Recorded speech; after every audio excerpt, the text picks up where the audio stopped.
യം ശൈവാः സമുപാസത്തെ ശിവ ഇതി ബ്രഹ്മേതി വേദാന്തിനോ ബൗദ്ധാ ബുദ്ധ ഇതി പ്രമാണപടവഃ കർത്തേതി നൈയായികാഃ അർഹന്നിത്യഥ ജൈനശാസനരതാഃ കർമ്മേതി മീമാംസകാഃ സോയം വോ വിദധാതു വാഞ്ചിതഫലം ത്രൈലോക്യനാഥോ ഹരിഃ.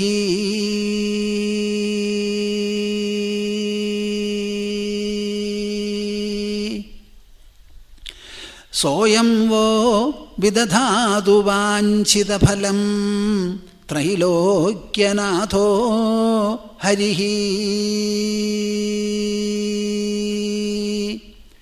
ശുദ്ധോ ബുദ്ധോ വിമുക്തഃ ശ്രുതിശിഖരഗിരാം മുഖ്യതാത്പര്യഭൂമിഃ യസ്മാജ്ജാതം സമസ്തം ജഗദിദമമൃതാദ്വ്യാപ്യ സർവം സ്ഥിതോ യഃ യസ്യാംശാംശാവതാരൈഃ സുരനരവനജൈർരക്ഷിതം സർവമേതത് തം ഭൂമാനം മുകുന്ദം ഹൃദിഗതമമലം കൃഷ്ണമേവ പ്രപദ്യേ. തം ഭൂമാനം മുകുന്ദം ഹൃദിഗതമമലം കൃഷ്ണമേവ പ്രപദ്യേ.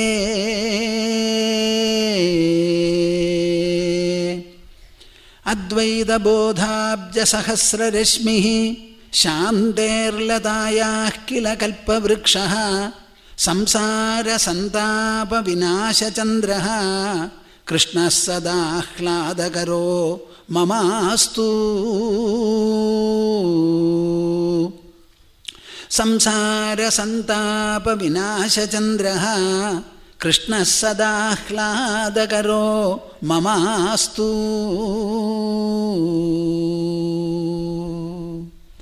3 തവണ നമുക്ക് എല്ലാവർക്കും കൂടി കൂട്ടായിട്ട് ഓംകാരം ജപിക്കണം.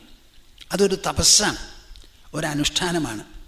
അവനവന് വേണ്ടി എന്നതിൽ പുറമെ തൻ്റെ കുടുംബത്തിലും കുടുംബാംഗങ്ങൾക്കും വരും തലമുറയ്ക്കുമെല്ലാം ഒരു വലിയ അനുഗ്രഹമായി തീരണം. മാത്രമല്ല ഭൂലോകവും പരിസരവും എല്ലാം തന്നെ ശുദ്ധമായി എല്ലാവർക്കും നന്മ മംഗളം അരുളാൻ വേണ്ടിയിട്ടുള്ള ഒരു വലിയ പ്രസരണമാണത്. എല്ലാവരും കൂടി നിവർന്നിരുന്ന് കണ്ണടച്ച് മനസ്സും വായും തുറന്ന് ജപിക്കുക. എല്ലാവരും ഓ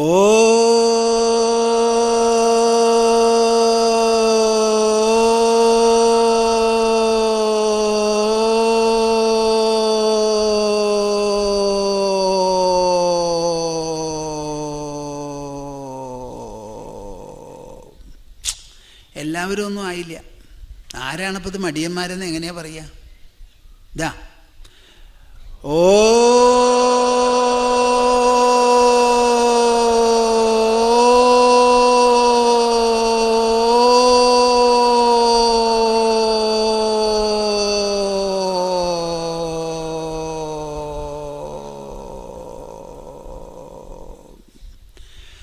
നിങ്ങളുടെ ശരീരത്തിൽ പ്രാണൻ സഞ്ചലിപ്പിക്കുന്നതായ പരമാത്മാവ് പരമേശ്വരൻ, അതുകൊണ്ട് ഉണ്ടാവുന്ന ചൂട് പ്രയോഗിച്ച് വായു ഒന്ന് വേണ്ടതുപോലെ നിയന്ത്രിച്ച് പുറത്തേക്ക് വിടാനാണ് പറയുന്നത്. ഇതിലധികം വലിയ ഒരു ഈശ്വര സാധന ഐശ്വര സാധനയില്ല. അത് മനസ്സിലാക്കി എല്ലാവരും കലവറയില്ലാതെതാ അവസാനത്തെ ഒന്ന് ജപിക്കുക കാണട്ടെ. ഓ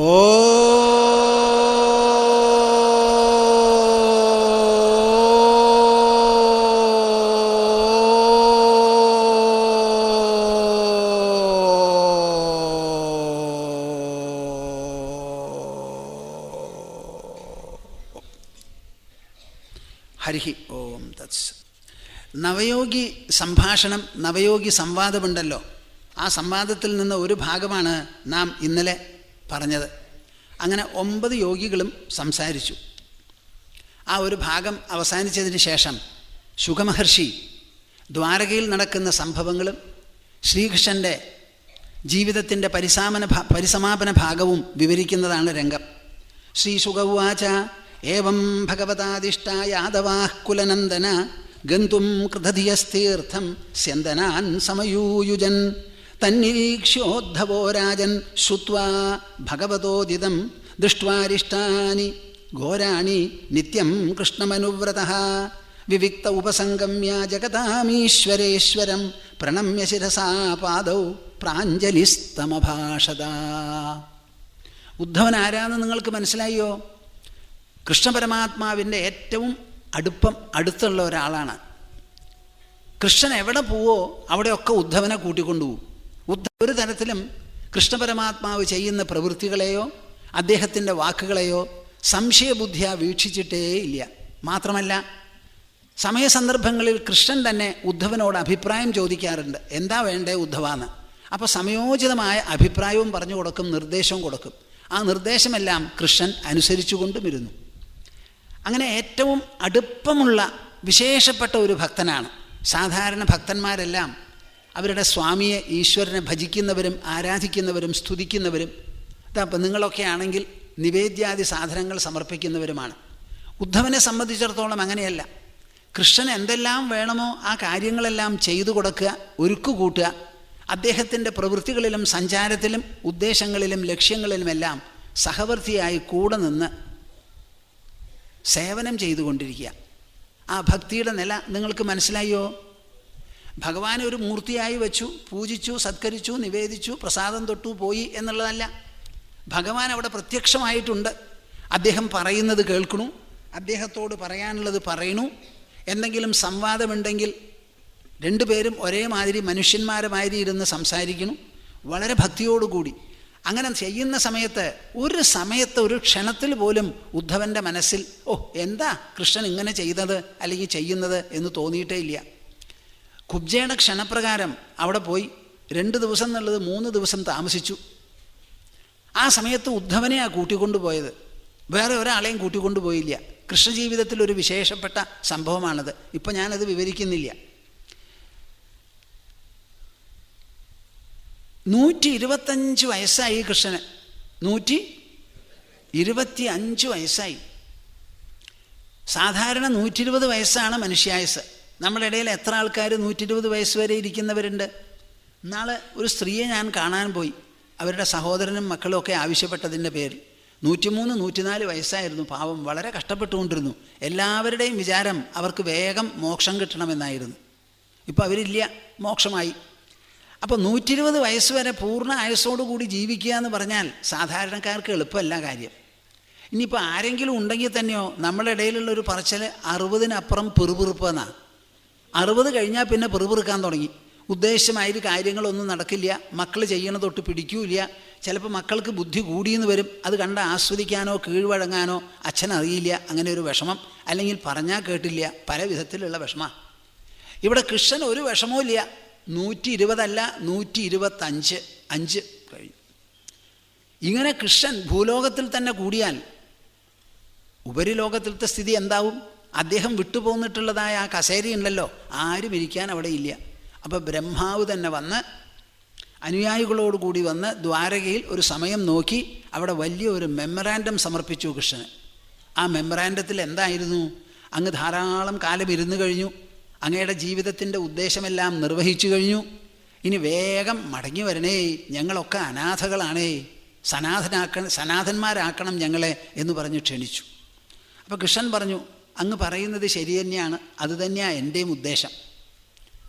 എൻ്റെ കാര്യമൊക്കെ ഞാൻ നിർവഹിച്ചു. ബ്രഹ്മാവ് ആവശ്യപ്പെട്ടിട്ടാണ് വിശേഷമായ ഒരു ജന്മം സ്വീകരിച്ചത്. ആദിശേഷനെയും കൂട്ടി ബലരാമനായി വന്ന് ജനിച്ചു. അങ്ങനെ എല്ലാം കൂടി ഭംഗിയായി നടത്തി കഴിഞ്ഞു. ഇനി എനിക്ക് മടങ്ങി വരാം. പക്ഷേ ഒരു കുഴപ്പം. എന്താണ് കുഴപ്പം? എൻ്റെ ജന്മം വൃഷ്ണികുലത്തിലാണ്, പ്രത്യേകിച്ചും യാദവ വംശത്തിലാണ് ഞാൻ ജനിച്ചത്. ഈ യാദവ വംശമൊക്കെ വലിയ പ്രസിദ്ധിയോ പേരോ പെരുമയോ ഒന്നും ഇല്ലാതിരുന്ന കൂട്ടര, ആരും അറിയില്ല. എന്നാൽ ഞാൻ ജനിച്ചതിന് ശേഷം എൻ്റെ പ്രത്യേകമായിരിക്കുന്ന ആ ജന്മം, വിശേഷപ്പെട്ട ജന്മമുണ്ടല്ലോ, അതിലുണ്ടായ നേട്ടങ്ങളും വീര്യങ്ങളും സാഹസങ്ങളും പരാക്രമങ്ങളും മേന്മകളും മഹത്വമുറ്റ കാര്യങ്ങളുമെല്ലാം കൊണ്ട് ആ വംശം പ്രസിദ്ധമായി കഴിഞ്ഞു. ആ പ്രസിദ്ധമായപ്പോൾ എല്ലാവരും വാളെടുത്തവരൊക്കെ വെളിച്ചപ്പാടന്മാരാ പതിൽ. പക്ഷേ അവരെ പിടിച്ചു നിർത്താൻ ഞാൻ അവിടെ ഉള്ളത് കൊണ്ട് കുഴപ്പമില്ല. ഞാൻ എങ്ങാനും ഇവിടുന്ന് പോയി എൻ്റെ വംശം ബാക്കി വന്നു എന്നുണ്ടെങ്കിലോ ഒരൊറ്റ ആൾ പറഞ്ഞാൽ കേൾക്കാൻ പോണില്ല, അവിടെ പറയാൻ ആരുമില്ല.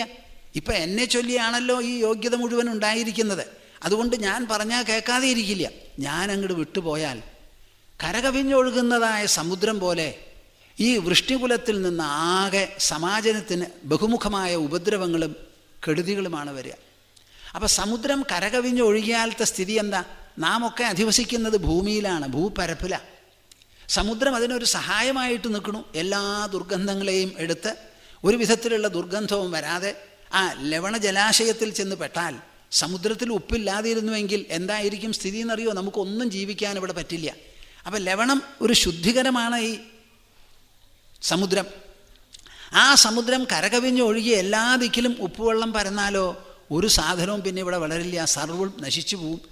ഇനി ജനസംഖ്യ ഉണ്ടാവാൻ തന്നെ സാധ്യതയുണ്ടാവില്ല. ആ നില വരുത്. അതുകൊണ്ട് ഞാൻ എന്താ ചെയ്യാൻ പോണത്? എൻ്റെ വംശത്തിനെ സ്വയം നശിപ്പിച്ചതിന് ശേഷം അതിൻ്റെ ഭാഗമായി എൻ്റെ ദേഹത്തെയും വിട്ട് അങ്ങ് പറയുന്നത് മാതിരി ഞാൻ മുകളിലേക്ക് വന്നോളാം എന്ന് പറഞ്ഞു. നിങ്ങൾ മനസ്സിലാക്കിയോ അത്?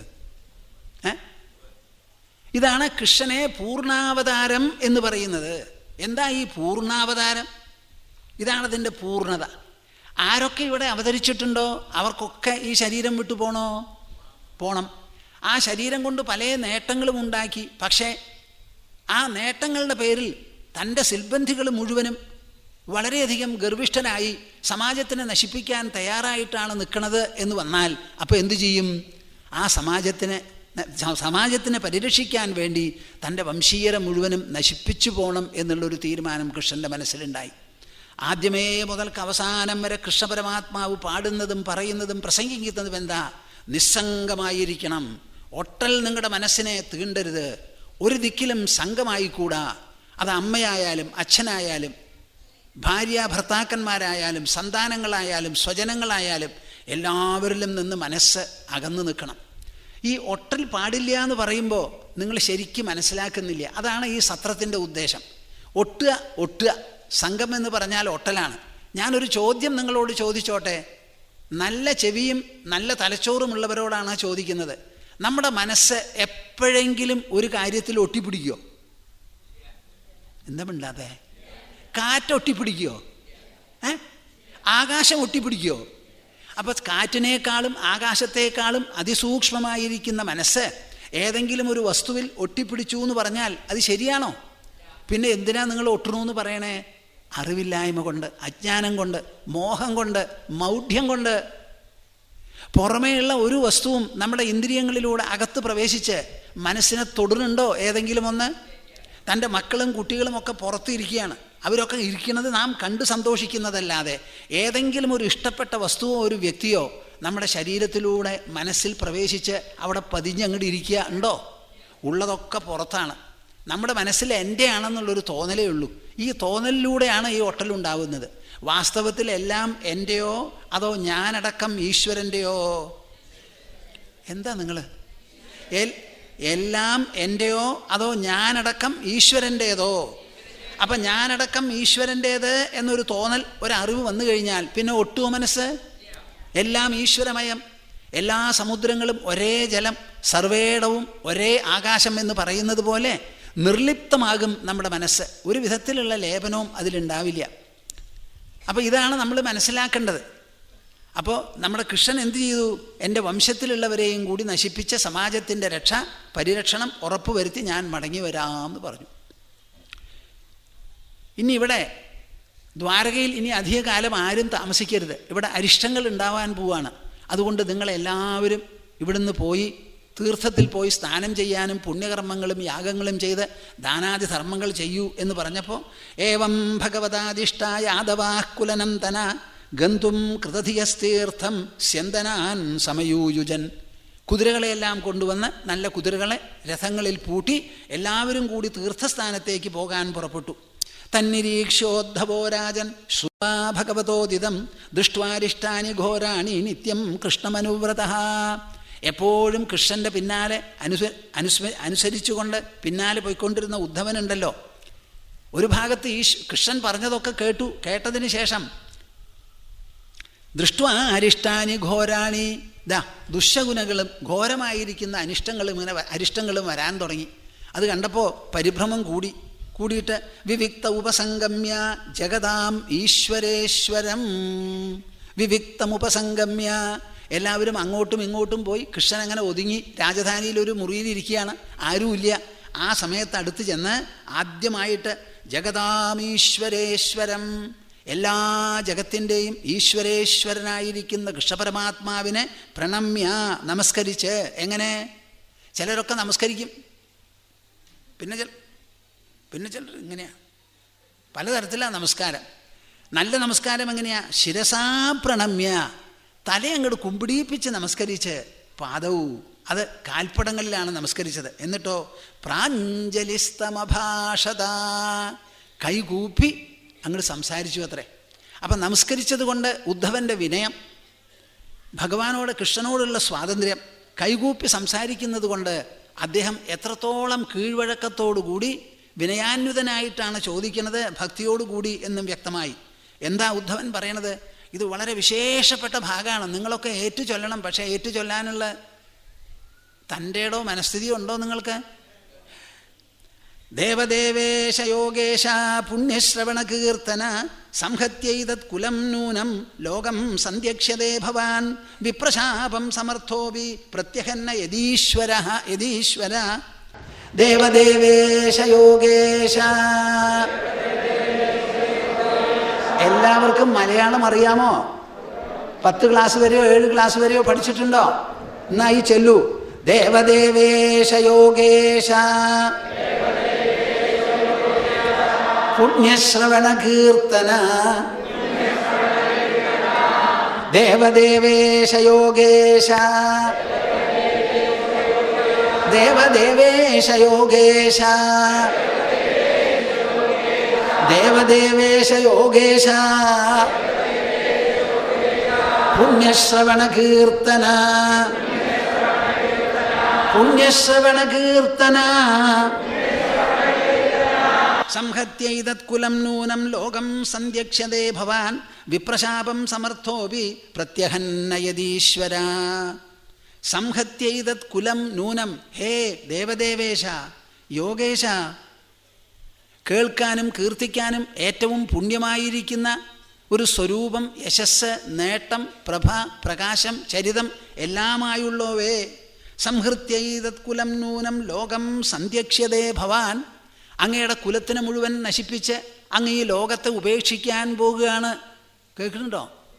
ലോകത്തിന്. നമ്മളൊക്കെയോ? നമ്മളെ ലോകം ഉപേക്ഷിക്കുക.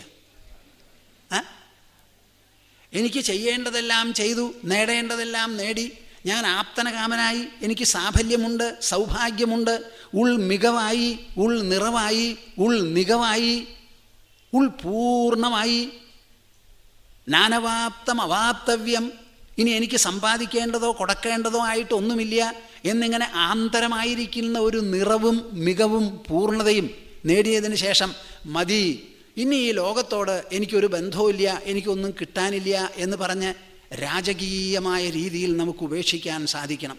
മക്കളെയും കുട്ടികളെയൊക്കെ വിളിക്കുക, എന്നിട്ട് പറയുക, അച്ഛനാണെങ്കിൽ അച്ഛൻ, അമ്മയാണെങ്കിൽ അമ്മ.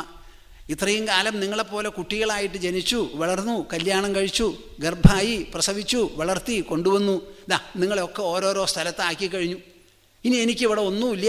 ഞാൻ വളരെ പൂർണ്ണനായും തൃപ്തിയോടുകൂടിയും സൗഭാഗ്യത്തോടും കൂടിയാണ് മക്കളെ പോകുന്നത്. ഇങ്ങനെ ഒരച്ഛൻ സൗഭാഗ്യത്തോടു കൂടി പോയി എന്നുള്ളൊരു വിചാരം നിങ്ങളുടെ മനസ്സിലുണ്ടാവട്ടെ, അമ്മ എങ്ങനെയാണെന്ന്. അതുപോലെ ആയിത്തീരാൻ നിങ്ങളും പരിശ്രമിക്കൂ. നിങ്ങൾക്ക് സദ്ബുദ്ധി ഉണ്ടാകട്ടെ. നിങ്ങളുടെ കുട്ടികൾക്കും കുട്ടികളുടെ കുട്ടികൾക്കും വരാൻ പോകുന്ന കുട്ടികൾക്കും എല്ലാം തന്നെ ഇതുപോലെ ഒരു ആപ്തകാമത്വം നേടാൻ സാധിക്കട്ടെ എന്ന് പറഞ്ഞ് അനുഗ്രഹിച്ചു പോണം. ഇതിന് പണം വേണോ? പിന്നെ എന്താ വേണ്ടേ? അറിവ് വേണം, അറിവ് വേണം, ഉണർവ് വേണം. കാത് കൊടുത്ത് കേൾക്കണം, കണ്ണ് കൊടുത്ത് വായിക്കണം, മനസ്സ് കൊടുത്തിട്ട് മനനം ചെയ്യണം, ബുദ്ധി കൊണ്ട് ആലോചിക്കണം. വയസ്സാവുമ്പോൾ നമ്മുടെ മനസ്സും ബുദ്ധിയുമാണ് പ്രവർത്തിക്കേണ്ടത്, കയ്യും കാലുമല്ല. കൈകാലുകൊണ്ട് പ്രവർത്തിക്കാൻ റോബോക്കളുണ്ടെന്ന്. നമ്മുടെ മനസ്സുകൊണ്ടും ബുദ്ധി കൊണ്ടും പ്രവർത്തിക്കാൻ അതിന് പറ്റില്ല. അത് മനുഷ്യൻ തന്നെ വേണം. അപ്പോൾ പറയുകയാണ്, സംഹത്യൈതത് കുലം നൂനം ലോകം സന്ധ്യക്ഷ്യതേ ഭവാൻ വിപ്രശാപം സമർത്ഥോപി പ്രത്യഹന്ന യതീശ്വര. ബ്രാഹ്മൺ ശപിക്കാൻ പോകുന്നുണ്ട്, ശപിച്ചു. ആ ശാപത്തെ അങ്ങയ്ക്ക് പ്രതിരോധിക്കാൻ, അതില്ലാതെയാക്കാൻ സാധിക്കും. അതിനുള്ള ശക്തി ഉണ്ടെങ്കിലും അങ്ങത് അന്യഥാകരിക്കാൻ പോകുന്നില്ല. അദ്ദേഹത്തിന് അങ്ങയ്ക്ക് ഇഷ്ടമാണല്ലോ.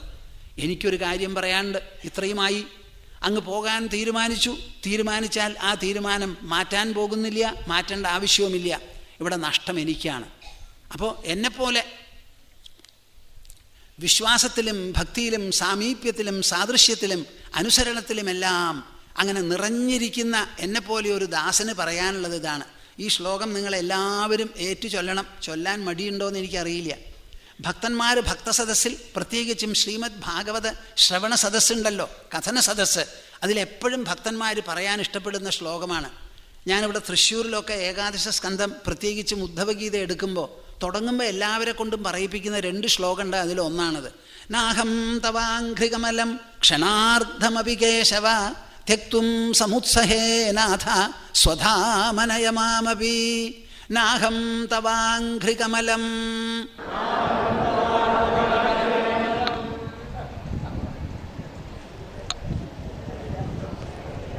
നാഹം തവാഘ്രികമലം ക്ഷണാർദ്ധമപി കേശവ.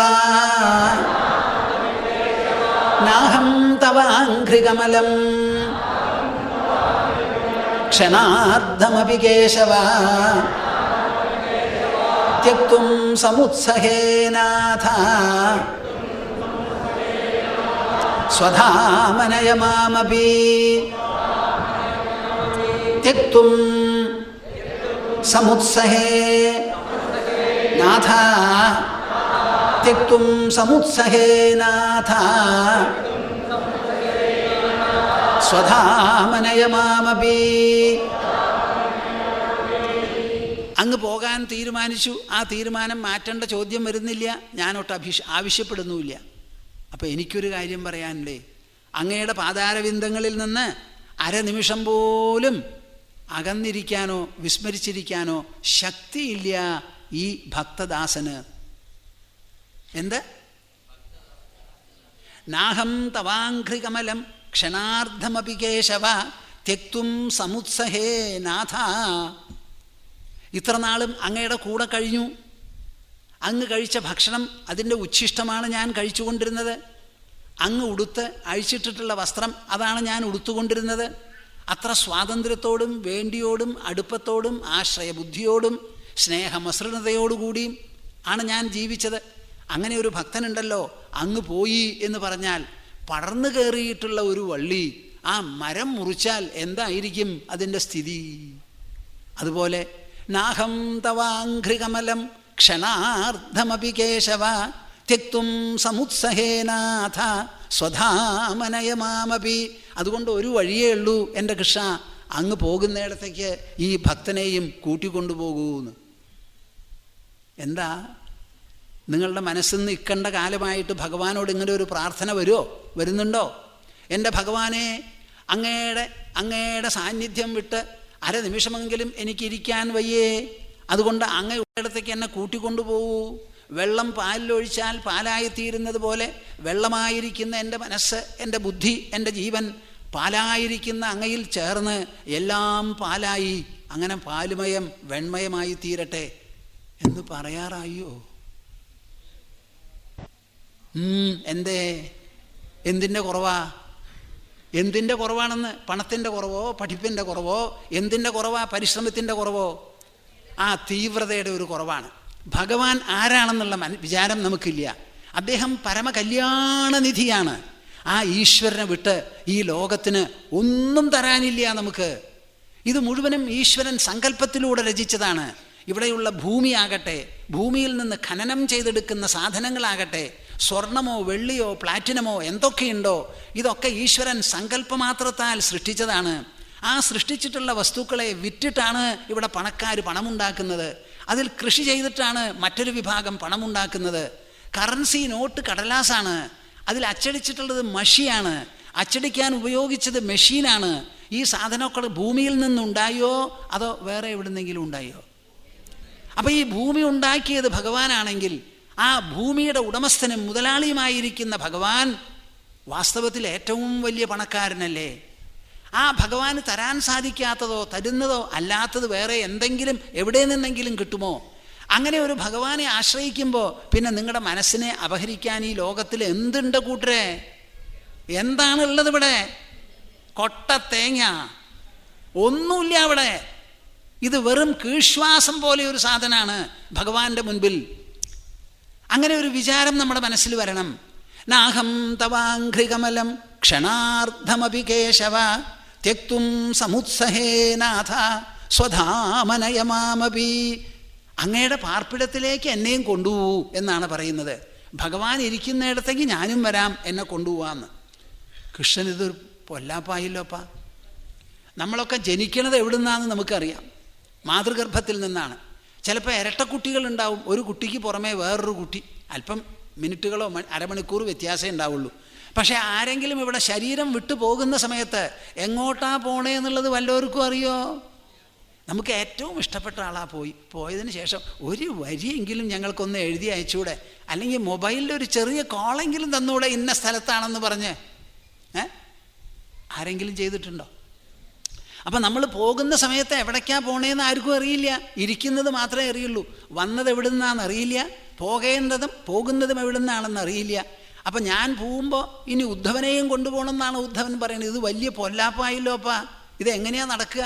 എന്നാലും എൻ്റെ ഭക്തൻ കണ്ണിലുണ്ണിയായിരിക്കുന്ന ഉദ്ധവൻ ഇങ്ങനെ പറയുന്നുമുണ്ട്. അപ്പം ഞാൻ എന്തു വേണം? അദ്ദേഹം തീരുമാനിച്ചു. ഉദ്ധവൻ പറയണത് വേണമെങ്കിൽ ഒന്ന് 4 ശ്ലോകം വായിക്കണോ, കേൾക്കണോ നിങ്ങൾക്ക്? തവ വിക്രീഡിതം കൃഷ്ണാൻ നൃണാം പരമമംഗലം കർണപീയൂഷമാസ്വാദ്യ ത്യജത്യന്യസ്പൃഹാം ജനഃ ശയ്യാസനാടനസ്ഥാന സ്നാനക്രീഡാശനാദിഷു കഥം ത്വാം പ്രിയമാത്മാനം വയം ഭക്താസ്ത്യജേമഹി ത്വയോപഭുക്തസ്രഗന്ധവാസോലങ്കാരചർച്ചിതാഃ ഉച്ഛിഷ്ടഭോജിനോ ദാസാഃ തവ മായാം ജയേമഹി വാതരശനായ ഋഷയഃ ശ്രമണാ ഊർധ്വമന്ധിനഃ ബ്രഹ്മാഖ്യം ധാമതേ യാന്തി ശാന്താഃ സന്യാസിനോമലാഃ വയം ത്വിഹ മഹായോഗിൻ ഭ്രമന്തഃ കർമ്മപത്മസു ത്വദ്വാർത്തയാ തരിഷ്യാമഃ താവകൈഃ ദുസ്തരം തമഃ സ്മരന്തഃ കീർത്തയന്തസ്തേ കൃതാനി ഗതിതാനി ച ഗത്യുസ്മിതേ ക്ഷണക്ഷ്വേലി യൻലോകവിഡംബനം. ഇത്രയും കാര്യങ്ങൾ ഉദ്ധവൻ കൂട്ടിച്ചേർത്തു. എന്താ പറഞ്ഞത്? അങ്ങ് ഈ ലോകത്തിൽ ഒരു ലീലാശരീരം കൈക്കൊണ്ട് എന്തെല്ലാം ലീലാവിനോദങ്ങളും പരാക്രമങ്ങളും സാഹസങ്ങളും മഹത്വങ്ങളും പ്രദർശിപ്പിച്ചിട്ടുണ്ടല്ലോ. ഇത് മുഴുവനും പറഞ്ഞു കേൾക്കുന്നത് കർണപീയൂഷമാസ്വാദ്യ. കർണപീയൂഷം എന്താ അതിനർത്ഥം? കാതിന് അമൃതാണെന്ന്. കാതിന് എന്താ അമൃത്? പാൽപ്പായസോ? അടപ്രഥമനോ? അടപ്രഥമൻ നാവിനാണ് അമൃത്. കർണത്തിന് ഏതാ പീയൂഷം? ശബ്ദങ്ങൾ, മധുര ശബ്ദങ്ങൾ, ഈശ്വരീയമായിരിക്കുന്ന വാണികൾ, അലൗകികമായിരിക്കുന്ന പ്രസ്താവനകൾ, ഭഗവാന്റെ വർണ്ണനകൾ, വിവരണങ്ങൾ, ഇങ്ങനെ പലതുമാണ് കർണത്തിന് പീയൂഷമായിട്ടുള്ളത്. ആ കർണപീയൂഷമാസ്വാദ്യ ത്യജത്യന്യസ്പൃഹാം ജനഃ. ഇത് എത്രത്തോളം നാം കേൾക്കുന്നുണ്ടോ അത്രത്തോളം ബാക്കിയുള്ള ആശകളും ആവശ്യങ്ങളും ഒക്കെ മനസ്സിൽ നിന്ന് പോവും. അങ്ങയുടെ കൂടെ ശയ്യ ആസനാടനസ്ഥാന സ്നാന ക്രീഡാശനാദിഷു, കിടക്കുമ്പോഴും ഇരിക്കുമ്പോഴും കുളിക്കുമ്പോഴും പോകുമ്പോഴും നടക്കുമ്പോഴും എല്ലാം അങ്ങയെ വിട്ടിരിക്കുക എന്നുള്ളത് സാധ്യമല്ല.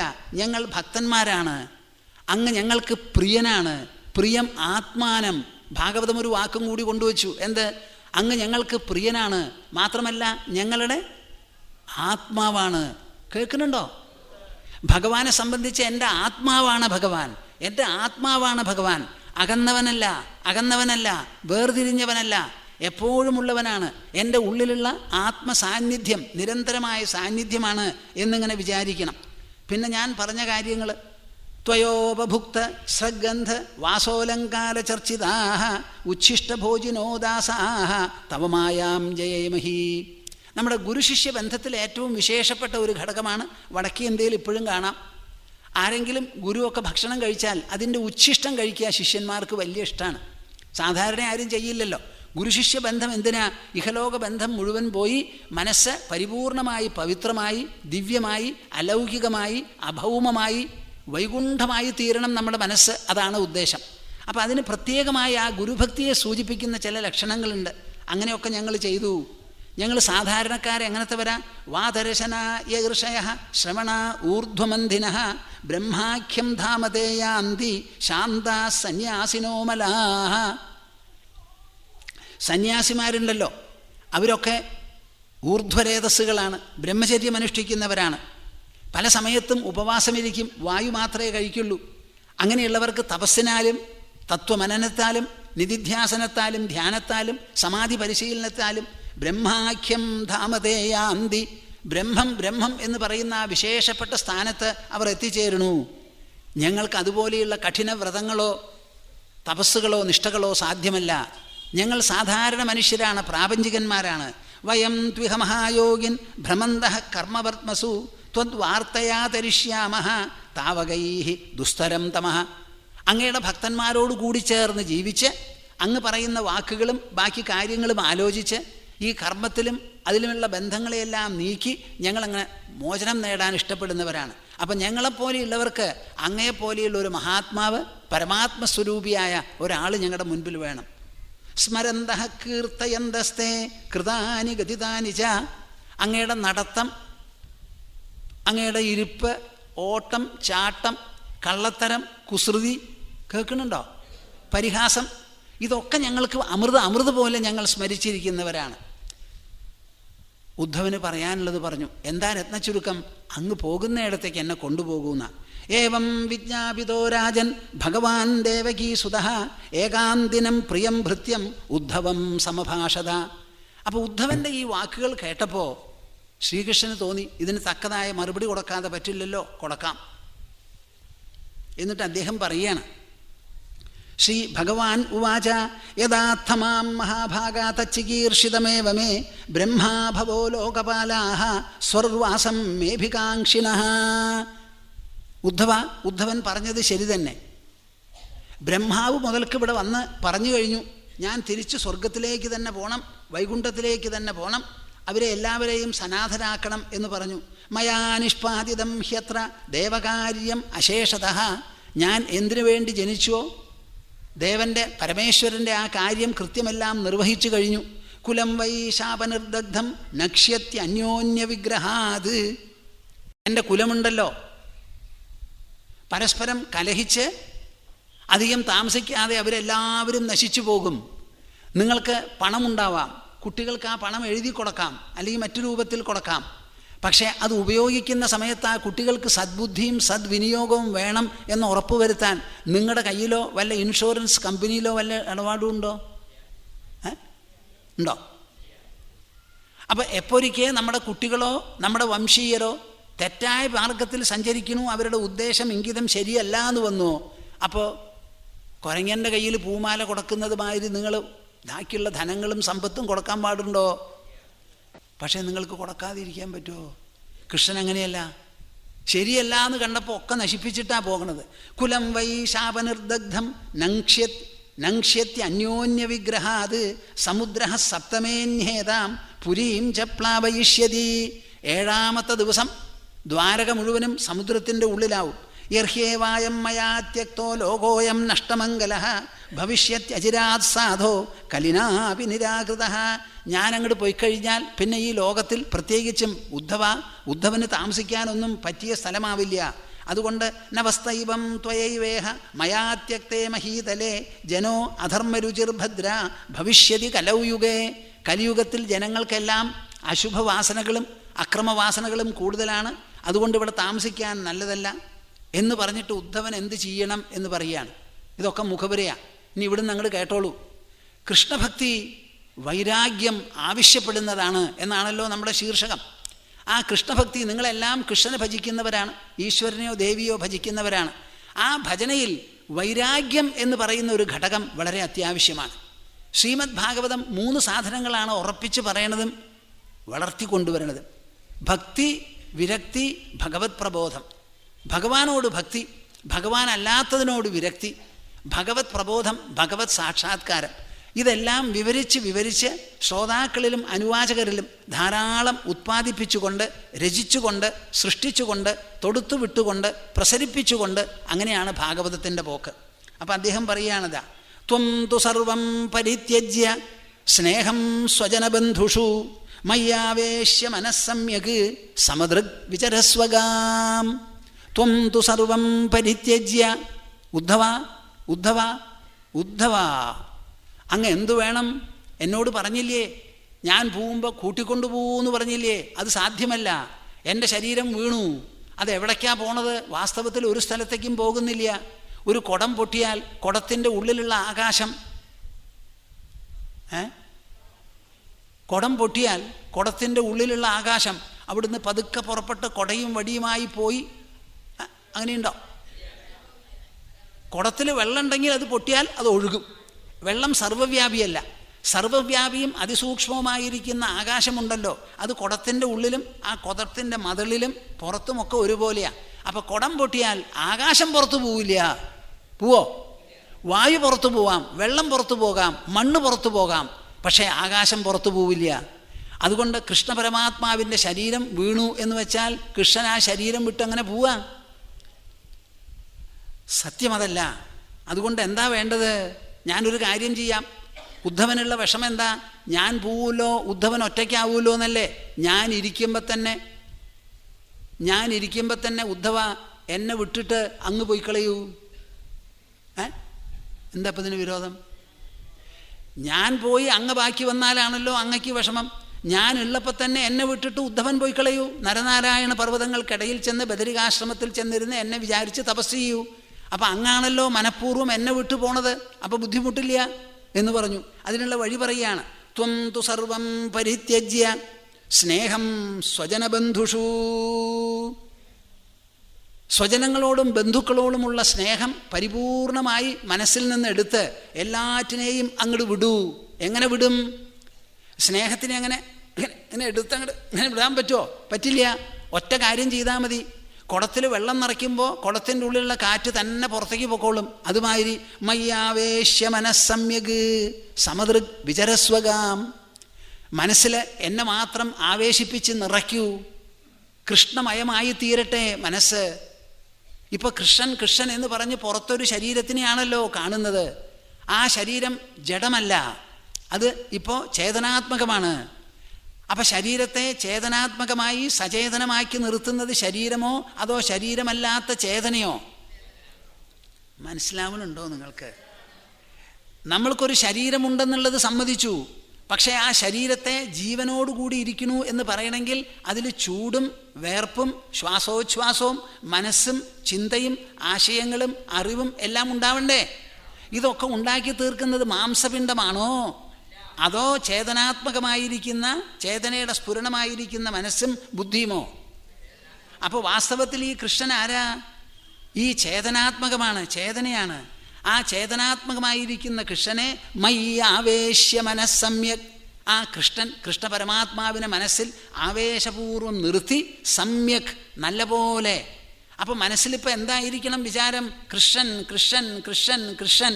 ആ കൃഷ്ണമയം സർവാത്മാവായിരിക്കുന്ന കൃഷ്ണൻ, പരമകല്യാണനിധിയായിരിക്കുന്ന കൃഷ്ണൻ, അഖില ചരാചരങ്ങളിലും അധിവസിക്കുന്ന ചൈതന്യം, സത്താവിശേഷം, ആ വിശേഷപ്പെട്ട അവിഭാജ്യമായി ഇൻഡിവിസിബിളായിരിക്കുന്ന ഒരു പ്രസൻസ് എന്ന് വിചാരിച്ച് മയ്യാവേശ്യ മനസ്സമ്യക് സമദൃഗ് വിചരസ്വഗാം. സമബുദ്ധിയോടുകൂടി ഈ ലോകത്തിൽ സഞ്ചരിക്കൂ. സമബുദ്ധിയോടുകൂടി. ഉള്ളിലിരിക്കുന്നത് മുഴുവൻ കൃഷ്ണമയമാകണം, പുറത്ത് കാണുന്നത് മുഴുവൻ കൃഷ്ണസ്വരൂപമാകണം. അങ്ങനെ ഉള്ളിലും പുറത്തും കൃഷ്ണനെ മാത്രം ദർശിച്ചുകൊണ്ട് അവിടെ പിന്നെ സ്വജനങ്ങൾക്കോ മറ്റൊരാൾക്കോ ഒന്നും സ്ഥാനമുണ്ടാവില്ല. അങ്ങനെ പരിപൂർണ കൃഷ്ണമയനായി അദ്ദേഹം അങ്ങ് പൊക്കോളൂ, അങ്ങോട്ട് പുറത്തു കിടക്കൂ.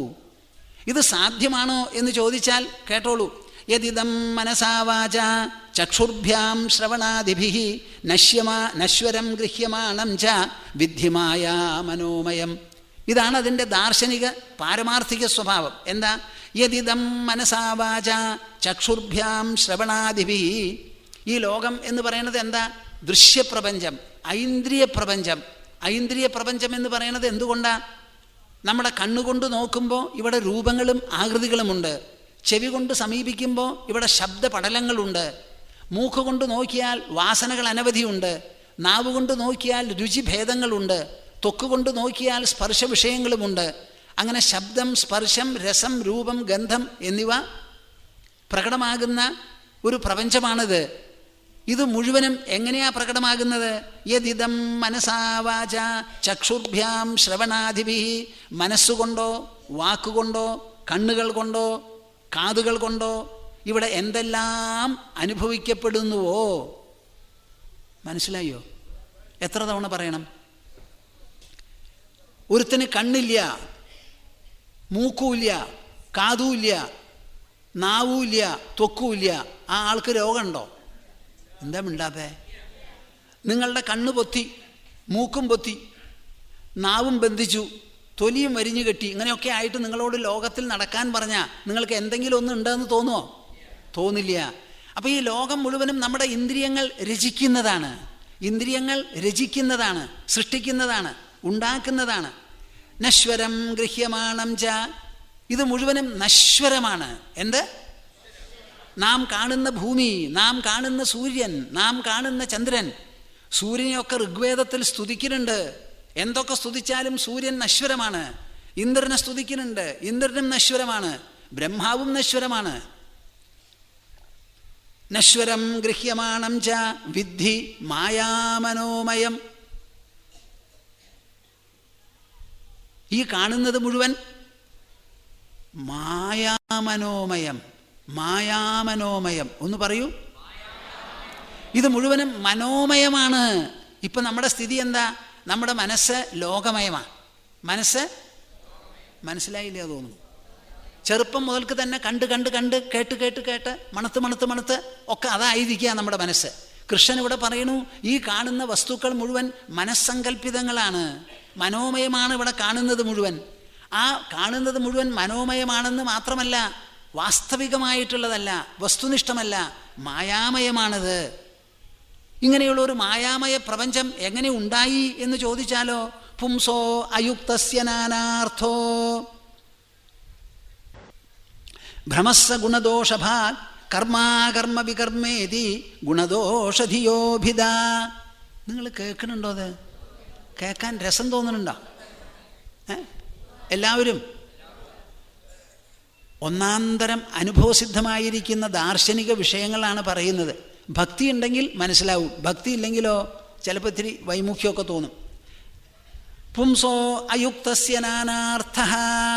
പുംസഃ അയുക്തസ്യ, ആരുടെ വ്യക്തിത്വമാണോ നിയന്ത്രിതമല്ലാതെ ഇരിക്കുന്നത്, നിയന്ത്രിതമല്ലാതെ ഇരിക്കുന്നത്. നമുക്ക് നമ്മുടെ മനുഷ്യനായിട്ട് ജീവിക്കുക എന്ന് പറഞ്ഞാൽ കണ്ടതും കേട്ടതും അതിൻ്റെ ഒക്കെ പിന്നാലെ പോകാൻ പറ്റില്ല. ഒരു ഈയാമ്പാറ്റിയുണ്ട്, അത് അഗ്നി അങ്ങോട്ട് കണ്ടാൽ പുറു അങ്ങോട്ട് ചെല്ലും, ചെന്നിട്ടോ പുഷു അങ്ങോട്ട് പോയി. നമ്മൾ അതേമാതിരി കത്തുന്ന തീരെടുത്ത് പോകാൻ നമുക്ക് പറ്റുമോ? ഞാൻ ഡൽഹിയിൽ ചെന്നപ്പോൾ അവിടെ ആശിഷ് ഘോഷ് എന്ന് പറഞ്ഞ ഡൽഹി യൂണിവേഴ്സിറ്റിയിൽ ഒരു പ്രൊഫസറുണ്ട്. അപ്പോൾ അദ്ദേഹത്തിനെ എന്നോട് പരിചയപ്പെടുത്തി തന്ന ആൾ പറയാണ്, ഇവർ 4 സഹോദരന്മാരായിരുന്നു. ആ 4 സഹോദരന്മാരും ചങ്ങാതിമാരും കൂടി ഒരു പുഴയുടെ അടുക്കൽ ചെന്നു. ആ പുഴയിൽ ക്വിക്ക് സാൻഡ് എന്ന് പറഞ്ഞാൽ എങ്ങാനും അബദ്ധത്തിൽ ആ മണൽത്തട്ടിൽ ചവിട്ടിയാൽ ആ ആൾ അകത്തേക്കാ പോവും, ചോട്ടിലേക്ക്. അങ്ങനെ ക്വിക്ക് സാൻഡ് ഉള്ള സ്ഥലമായിരുന്നു. അപ്പം 4 പേരും ചങ്ങാതിമാരും കൂടി അവിടെ ചെന്നു. ഒരാൾ അവിടെ ചെന്നു, ആ മണലിലാ താഴ്ന്നത് കണ്ടപ്പോൾ ഉടനെ മറ്റേ സഹോദരൻ പിടിക്കാനായിട്ട് ചെന്നു, ആ മനുഷ്യനും താന്നു. 3ാമത്തെ സഹോദരൻ ചെന്നു, ആ സഹോദരനും താന്നു. 4ാമത് ഞാൻ ഈ പറഞ്ഞ ആശിഷ് ഘോഷ് എന്ന് പറയുന്ന വ്യക്തി, അദ്ദേഹം ഓടിയപ്പോൾ ബാക്കിയുള്ളവർ കൂടി പിടിച്ചു നിർത്തി. നിങ്ങൾ എന്ത് പറയണു? അങ്ങവരെയും പറഞ്ഞയച്ച് എന്താ വേണ്ടേ? എന്താ നിങ്ങൾ മിണ്ടാത്തേ? ഇത് ഗൃഹസ്ഥന്മാർക്കുള്ള ചോദ്യ, സന്യാസിമാർക്കുള്ളതല്ല. അവർ പിടിച്ചു നിർത്തി, അതുകൊണ്ട് അദ്ദേഹം ബാക്കി വന്നു. അപ്പം ഈ ഈയാമ്പാറ്റ പോകുന്നത് മാതിരി മനുഷ്യൻ അപകടത്തിലേക്ക് കുതിച്ചാൽ ശരിയാവുമോ? അപ്പം ഈ നശ്വര പ്രപഞ്ചം എന്ന് പറയുന്നത് വാസ്തവത്തിൽ ഒരു അഗ്നിജ്വാലയല്ലേ? അത് മാത്രം സമ്മതിക്കില്ല അല്ലേ? ആ അഗ്നിജ്വാലയിലേക്ക് നാം അത് നശ്വരമാണെന്ന് മനസ്സിലാക്കാതെ ഈയാമ്പാറ്റയെ പോലെ കുതിക്കുന്നത് ശരിയാണോ? പുംസോ അയുക്തസ്യ നാനാർത്ഥോ. ഈ ലോകത്തിൽ പലവിധമായ വർണ്ണശബളമായിരിക്കുന്ന വസ്തുജാലങ്ങൾ എങ്ങനെയാണ് ഇവിടെ ഉള്ളത്? ആർക്കാണുള്ളത്? അയുക്തസ്യ. നമ്മുടെ ഇന്ദ്രിയങ്ങൾ മനസ്സിന് കീഴ്വഴങ്ങി, മനസ്സ് ബുദ്ധിയുടെ ഉപദേശത്തിനും നിരീക്ഷണത്തിനും കീഴ്വഴങ്ങി, ബുദ്ധി അന്തരാത്മാവിനെക്കുറിച്ച് ഗായത്രി മറ്റും ജപിച്ച് സന്ധ്യാവന്ദനം കഴിച്ച് ധ്യാനിക്കുന്നത് പോലെ ഒരു ധ്യാന പരിശീലനം, നാമം ജപിച്ച് പൂജയും പുഷ്പവുമായിട്ട് കഴിയുന്ന ഒരു ചിട്ട നമുക്ക് വേണം. അങ്ങനെയാണെങ്കിൽ ആ ആൾ യുക്തനായി. He becomes integrated, he becomes regulated, he becomes refined, he becomes stabilized, he becomes poised. പുംസോ അയുക്തസ്യ നാനാർത്ഥോ ഭ്രമസ്സ ഗുണദോഷഭാഗ്. ഈ ലോകത്തിലുള്ള സർവ്വ ചോദ്യങ്ങളും എവിടുന്നാണ് വരുന്നത്? ഇവിടെ ധർമ്മമെന്ത്, അധർമ്മമെന്ത്, പാപമെന്ത്, പുണ്യമെന്ത്, ശരിയെന്ത്, തെറ്റെന്ത്, ഈ ചോദ്യങ്ങളൊക്കെ ആർക്കാ വരുന്നത്? ഇന്ദ്രിയങ്ങൾ ചൊൽപ്പടിക്കില്ലാത്തവന് മാത്രമേ ഈ ചോദ്യങ്ങൾ വരുന്നുള്ളൂ. നമ്മുടെ കെട്ടിന് തെറ്റായിട്ട് കാണുന്നില്ല, തെറ്റായ ആകർഷണങ്ങൾക്ക് വിധേയമാകുന്നില്ല, ശബ്ദങ്ങൾക്കും വിഷയമാകുന്നില്ല. അങ്ങനെ വന്നാൽ, വിധേയമാകുന്നില്ല എന്ന് വന്നാൽ പിന്നെ നമുക്ക് ധർമ്മവും അധർമ്മവും ഒന്നും വേണ്ട. നിയന്ത്രിതമായ ജീവിതം, പവിത്രമായ മനസ്സ്, തത്വശോഭിതമായിരിക്കുന്ന ബുദ്ധി, അന്തരാത്മ സംബന്ധമായ ഗണനകൾ, ഇങ്ങനെയൊക്കെയായി നമ്മളൊരു ഉൾവ്യക്തിത്വം സമ്പുഷ്ടമായി വളർത്തിയെടുക്കുമെങ്കിൽ നമുക്കിവിടെ ഒരു പൊല്ലാപ്പും ഈ ലോകത്തിൽ വരാനില്ല. കർമാകർമ്മ വികർമ്മേതി ഗുണദോഷധിയോഭിത. കർമ്മം അകർമ്മം വികർമ്മം. കർമ്മം ശരിയായിട്ട് ചെയ്യേണ്ട കർമ്മം, അകർമ്മം അങ്ങനെയല്ലാത്തത്, വികർമ്മം നിഷിദ്ധ കർമ്മം. ഇങ്ങനെ കർമ്മം അകർമ്മം വികർമ്മം എന്ന് പറഞ്ഞ് പല വിധത്തിലുള്ള വിഭജന. ലോകത്തിൽ ഏതാണ് പാപം, ഏതാണ് പുണ്യം, ഏതാണ് ശരി, ഏതാണ് തെറ്റ്, ഇങ്ങനെ ചുഴിഞ്ഞ് ചെന്നാൽ എന്താവും നിങ്ങളുടെ സ്ഥിതി? ഒന്ന് ആലോചിച്ച് നോക്കൂ. വാസ്തവത്തിൽ ഈ ലോകം ഒന്നാന്തരം ഒരു ഉള്ളിയാണ്, വലിയൊരു ഉള്ളി. എന്ത്? അതിലിങ്ങനെ തൊലി ഉരിച്ച് കളഞ്ഞാൽ അവസാനം എന്തായി? ഞാൻ ഉള്ളി കൂട്ടാത്ത ആളാണ് കേട്ടോ, എന്നാലും ഇത് പറയണമെന്ന് മാത്രം, കടം മേടിച്ച അറിവോടുകൂടി. അതിങ്ങനെ തൊലി ഉരിച്ച് നമ്മുടെ ഈ മുട്ടക്കൂസൊക്കെ ഇല്ലേ, അതിങ്ങനെ പൊളിച്ചെടുത്താൽ പിന്നെ ബാക്കി എന്താ അതിൽ? ഒന്നുമില്ല. അതുപോലെയാണ് ഇവിടെ പാപവും പുണ്യവും. നിങ്ങൾ വിചാരിക്കും പുണ്യം സ്വർണ്ണപ്പണ്ടം പോലെ എൻ്റെ കൂടെ നിൽക്കില്ല. പുംസോ അയുക്തസ്യ നാനാർത്ഥോ ഭ്രമസ്സ ഗുണദോഷഭാഗ് കർമാകർമ്മ വികർമ്മേതി ഗുണദോഷധിയോഭിത. അപ്പം ഈ കർമ്മം അകർമ്മം വികർമ്മം ധർമ്മം അധർമ്മം ഇതൊക്കെ ചോദ്യങ്ങൾ എപ്പോഴാണ് വരുന്നത്? തൻ്റെ വ്യക്തിത്വം അനിയന്ത്രിതമായിരിക്കുമ്പോൾ. നിയന്ത്രിതമാണെങ്കിൽ ഈ ചോദ്യം വരണില്ല. സീത രാമൻ്റെ കൂടെ 14 കൊല്ലം വനവാസത്തിന് പോകുമ്പോൾ രാമൻ പറഞ്ഞു, സീതയെ ജനകപുത്രി എൻ്റെ കൂടെ വരണ്ട, വളരെ ക്ലിഷ്ടമായ ജീവിതമാണ്, കാലിൽ ചെരുപ്പൊന്നും ഇടാൻ പറ്റില്ല, കല്ലും മുള്ളും കാലും ഇതൊക്കെ ഉണ്ടാവും, അവിടെ കഠിനമാണ്, പല വിധത്തിലുള്ള യാതനകൾ ഉണ്ടാവും. നീ രാജധാനിയിൽ സിൽക്കൊക്കെ ധരിച്ച് വളരെ സന്തോഷമായി രാജകീയ സുഖഭോഗങ്ങളോടും സൗകര്യങ്ങളോടും കൂടി ആഡംബരങ്ങളോടും കൂടി വളർന്ന് ഇപ്പോഴും ജീവിക്കുന്ന ഒരാളാണ്. അപ്പോൾ സീത എന്താ പറഞ്ഞത്? ആര്യപുത്ര, എന്നോടങ്ങനെ പറയരുതേ. അങ്ങയുടെ സാന്നിധ്യത്തിൽ എനിക്ക് ശ്മശാനവും കൂടി രാജധാനിയാണ്. അങ്ങയുടെ സാന്നിധ്യമില്ലെങ്കിലോ ഈ അയോധ്യ രാജധാനി ശ്മശാന സദൃശമാണെന്ന് പറഞ്ഞു. വലിയൊരു മനോഭാവമാണത് അല്ലേ? അതിന് സീതയെ എത്രത്തോളം അഭിനന്ദിക്കണം നമ്മൾ. അപ്പം അങ്ങ് എവിടെ പോയോ അവിടെ ഞാനും ഉണ്ട്. അങ്ങില്ലെങ്കിൽ ഈ രാജധാനി ഒരു ശ്മശാനമാണ് എനിക്ക്. അങ്ങുള്ളപ്പോഴോ ശ്മശാനവും എനിക്ക് നന്ദനവനത്തിന് തുല്യമാണ്. അതുകൊണ്ട് ഞാൻ വരാതെ അങ്ങക്ക് കാട്ടിൽ പോകുന്ന പ്രശ്നമേ ഇല്ല എന്ന് പറഞ്ഞു പോയി ജനകപുത്രി. രാമൻ്റെ സീത 14 കൊല്ലം 13 കൊല്ലം കഴിഞ്ഞു. ആ 14ാമത്തെ കൊല്ലം എവിടെങ്കിലും ഒരു കുടീരമുണ്ടാക്കി കുറച്ചു കാലം തപസ് ചെയ്യാം, ആ തപസ്സോടു കൂടി പോകാം എന്ന് വിചാരിച്ച് രാമൻ ഒരു കുടീരമുണ്ടാക്കി തപസ് ചെയ്യാൻ പുറപ്പെട്ടപ്പോൾ അവിടെ ഒരു ഉദ്യാനമൊക്കെ ഉണ്ടായി. ഒരു സ്വർണ്ണമാൻ വന്നു. എന്ത്? എപ്പോഴെങ്കിലും കേട്ടിട്ടുണ്ടോ സ്വർണ്ണമാൻ? അസംഭവം ഹേമമൃഗസ്യ ജന്മ. ഒരു സ്വർണ്ണമാൻ ലോകത്തിൽ ഒരിക്കലും ഉണ്ടാവില്ല. എന്നാലും സീതയ്ക്ക് അതിനെ കണ്ടപ്പോൾ ആ പഴയ വാക്കും പറഞ്ഞതൊക്കെ മറന്നുപോയി. ആ സ്വർണ്ണമാനെ എനിക്ക് പിടിച്ചു തരണം, അത് കിട്ടിയില്ല എന്നുണ്ടെങ്കിൽ അതിൻ്റെ തോലെങ്കിലും കൊണ്ടുവരണം, എന്നാൽ അത് വിരിച്ചിട്ടെങ്കിലും നമുക്ക് രണ്ടാൾക്കും കൂടി അവിടെ ഇരുന്ന് സല്ലപിക്കാമല്ലോ എന്ന് പറഞ്ഞു. അത് സീതയിൽ നിന്നോ രാമനത് കേട്ടിട്ട് ശരിയെന്നും പറഞ്ഞു. കേൾക്കുന്നുണ്ടോ നിങ്ങൾ? രാമനും കൂടി ശരിയെന്ന് പറഞ്ഞ് പുറപ്പെട്ടപ്പോൾ ലക്ഷ്മണൻ പറഞ്ഞു, ജ്യേഷ്ഠ, ഇത് സ്വർണ്ണമാനല്ല, ഇത് അസുരന്മാര് മായ കൊണ്ടുണ്ടാക്കിയിട്ടുള്ള ഒരു ആകർഷണമാണ്. ഇതിൻ്റെ പിന്നാലെ പോയാൽ ഉപദ്രവമാവുള്ളൂ, അതുകൊണ്ട് പോകരുത് ജ്യേഷ്ഠൻ എന്ന് പറഞ്ഞു. അതെന്താ അത് വ്യത്യാസം? അവിടെ ഒരു മൃഗമുണ്ട്, ഒരു മാൻ. അത് സ്വർണ്ണമാനായിരുന്നു സീതയ്ക്കും, ഏതാണ്ട് 90% രാമനും. ലക്ഷ്മണൻ്റെ കണ്ണുകൾക്കോ? എന്താ നിങ്ങൾ മിണ്ടാതെ? അതവിടെ ശരിയല്ല. അപ്പോൾ ഒരേ വസ്തുവിനെ ഇവിടെ 3 ആൾ നോക്കുകയാണ്. 2 ആള് അതിൽ ഭ്രമിച്ചു, 3-ാമത്തെ ആളോ ഭ്രമിച്ചില്ല. അപ്പോൾ ഈ ലോകത്തിലോ തെറ്റ്, നമ്മളിലോ? ഇത് നിങ്ങളെല്ലാവരോടും പറയുമോ അതോ ഒളിച്ചു വയ്ക്കുമോ? നിങ്ങളുടെ കുട്ടികളോട് പറയണം, വേണ്ടപ്പെട്ടവരോട് പറയണം, എല്ലാവരോടും പറയണം. മനുഷ്യൻ്റെ ഉള്ളിൽ ഒരു മേന്മയുണ്ട്, ഒരു മഹത്വമുണ്ട്. മനുഷ്യൻ്റെ മനസ്സ് ഉപായപ്പെട്ടതല്ല. ഈ ലോകത്തിനെ മുഴുവൻ വെല്ലാനുള്ള ശക്തി മനുഷ്യ മനസ്സിനുണ്ട്. ഈ ലോകത്തിലുള്ള സൗന്ദര്യങ്ങൾ മുഴുവനും, സൗഭാഗ്യം മുഴുവനും മനുഷ്യൻ്റെ മനസ്സ് പതിപ്പിക്കുന്നതാണ്. മനസ്സിനെ വിട്ടൊരു ലോകമില്ല, മനസ്സിനെ വിട്ട് ഒരു വൈകുണ്ഠമില്ല, മനസ്സിനെ വിട്ട് ഒരു ഈശ്വരനുമില്ല. എല്ലാം മനോരചനകളാണ്. ആ മനസ്സിനെ നിയന്ത്രിച്ച് നിർത്തി പവിത്രമാക്കി എന്നുണ്ടെങ്കിൽ അതിന് ഒരു വിധത്തിലുള്ള ആകർഷണമോ ആപത്തോ ഒരിക്കലും പിണയില്ല. നിയന്ത്രണം വിട്ടു എന്നുണ്ടെങ്കിൽ സർവത്ര അനർത്ഥമാണ്.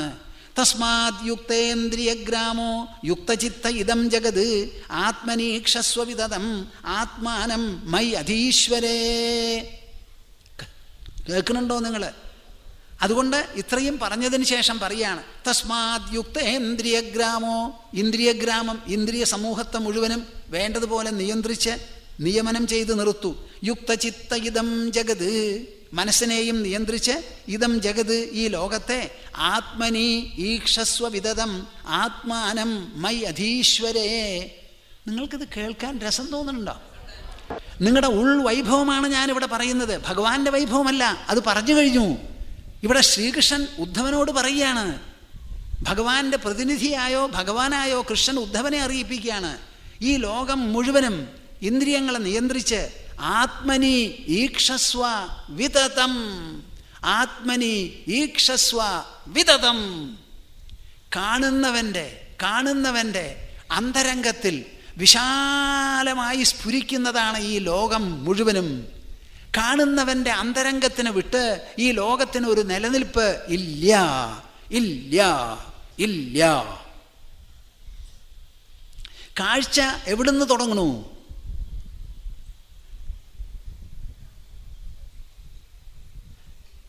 ഈ മണ്ഡപം ഞാൻ നോക്കിക്കാണുന്നു, ഈ മണ്ഡപം അവിടെ ഉണ്ട്, ഞാൻ നോക്കിക്കാണുന്നു, എൻ്റെ കാഴ്ചയിൽ അത് പെടുന്നു. ഈ മണ്ഡപം, ആ മണ്ഡപ ദർശനമുണ്ടല്ലോ, ആ ദർശനം തുടങ്ങുന്നത് എവിടുന്ന്? നോക്കുന്നവനിൽ നിന്ന്. നോക്കുന്നവൻ നോക്കണം എന്ന് വിചാരിക്കുമ്പോഴാണ് നോട്ടം പുറപ്പെടുന്നത്. നോട്ടത്തിൻ്റെ ഫലം വന്ന് പതിയണതോ നോക്കുന്നവനിൽ. ഈ നോക്കുന്നവൻ വെറും കണ്ണോ ശരീരമോ അതോ ഉൾരംഗമോ? അപ്പോൾ ഉൾരംഗം അവിടെ ഉണ്ട്. അത് ലോകമായിട്ട് പ്രത്യക്ഷമായിട്ടുള്ള സ്ഥൂലവസ്തുവല്ല. ആ കാണുന്നവൻ്റെ അന്തരംഗത്തിൽ ആദ്യമായി കാണണം എന്നൊരു മുള പൊട്ടുന്നു. ആ മുള പൊട്ടിയതിന് ശേഷം കണ്ണ് തുറക്കണു, പോള. എന്നിട്ട് എവിടെ നോക്കണോ അവിടേക്ക് തുറിച്ചു നോക്കണു. അപ്പം കാണപ്പെടുന്ന വസ്തുക്കൾ, ദൃശ്യങ്ങൾ അതിൽ കിരണരൂപത്തിൽ വന്ന് പതിഞ്ഞ് ഉള്ളിലൊരു പതിപ്പുണ്ടാവണു. അങ്ങനെ നോക്കുന്നവൻ ഉള്ളിലാണ്, നോട്ടവും ഉള്ളിലാണ്. നോക്കുന്നവൻ ഉള്ളാണ്, നോക്കലും ഉള്ളാണ്, നോട്ടം കാഴ്ച എന്ന് പറയുന്നതും ഉള്ളിലാണ്. ഇങ്ങനെ ഉൾവിട്ട് പുറമേ എന്തെങ്കിലും ഉണ്ടോ ഇവിടെ? നമ്മുടെ അനുഭവത്തെ സംബന്ധിച്ചിടത്തോളം ഈ ഉള്ളു വിട്ട് എന്തെങ്കിലും ഒന്ന് പുറമേ ഉണ്ടോ? ആത്മനി ഈക്ഷസ്വവിതം. ചെറിയ ഒരു കണ്ണ്, അതുകൊണ്ട് നാം ഒരു കടുകിനെ കണ്ടു, ഒരു വാച്ചിനെ കണ്ടു. ജ്ഞാന വിജ്ഞാന സംയുക്ത. ജ്ഞാനം വിജ്ഞാനം എന്ന് പറയുന്ന 2 ഘടകങ്ങളോടുകൂടി നിൻ്റെ മനസ്സ് ചേരട്ടെ. ജ്ഞാനവും വിജ്ഞാനവും അതിൽ അലിഞ്ഞു ചേരട്ടെ. പഞ്ചസാര വെള്ളത്തിൽ അലിയുന്നത് പോലെ, ഉപ്പ് അലിയുന്നത് പോലെ, പാല് വെള്ളത്തിലൊഴിച്ചാൽ ആ വെള്ളവും പാലാകുന്നത് പോലെ ജ്ഞാന വിജ്ഞാന സംയുക്ത ആത്മഭൂത ശരീരിണാം. നോക്കൂ, ഇത് എവിടെയാ പറയുക? ഈ ഭാരതത്തിൽ മാത്രമേ ഇങ്ങനെയുള്ള വിവരണങ്ങളുള്ളൂ. വേറെ ഒരു സ്ഥലത്ത് കാണാൻ സാധിക്കില്ല. അവരുടെ വായൊക്കെ ദുർബലങ്ങളാണ്, അവരുടെ മനസ്സ് പരിമിതങ്ങളാണ്.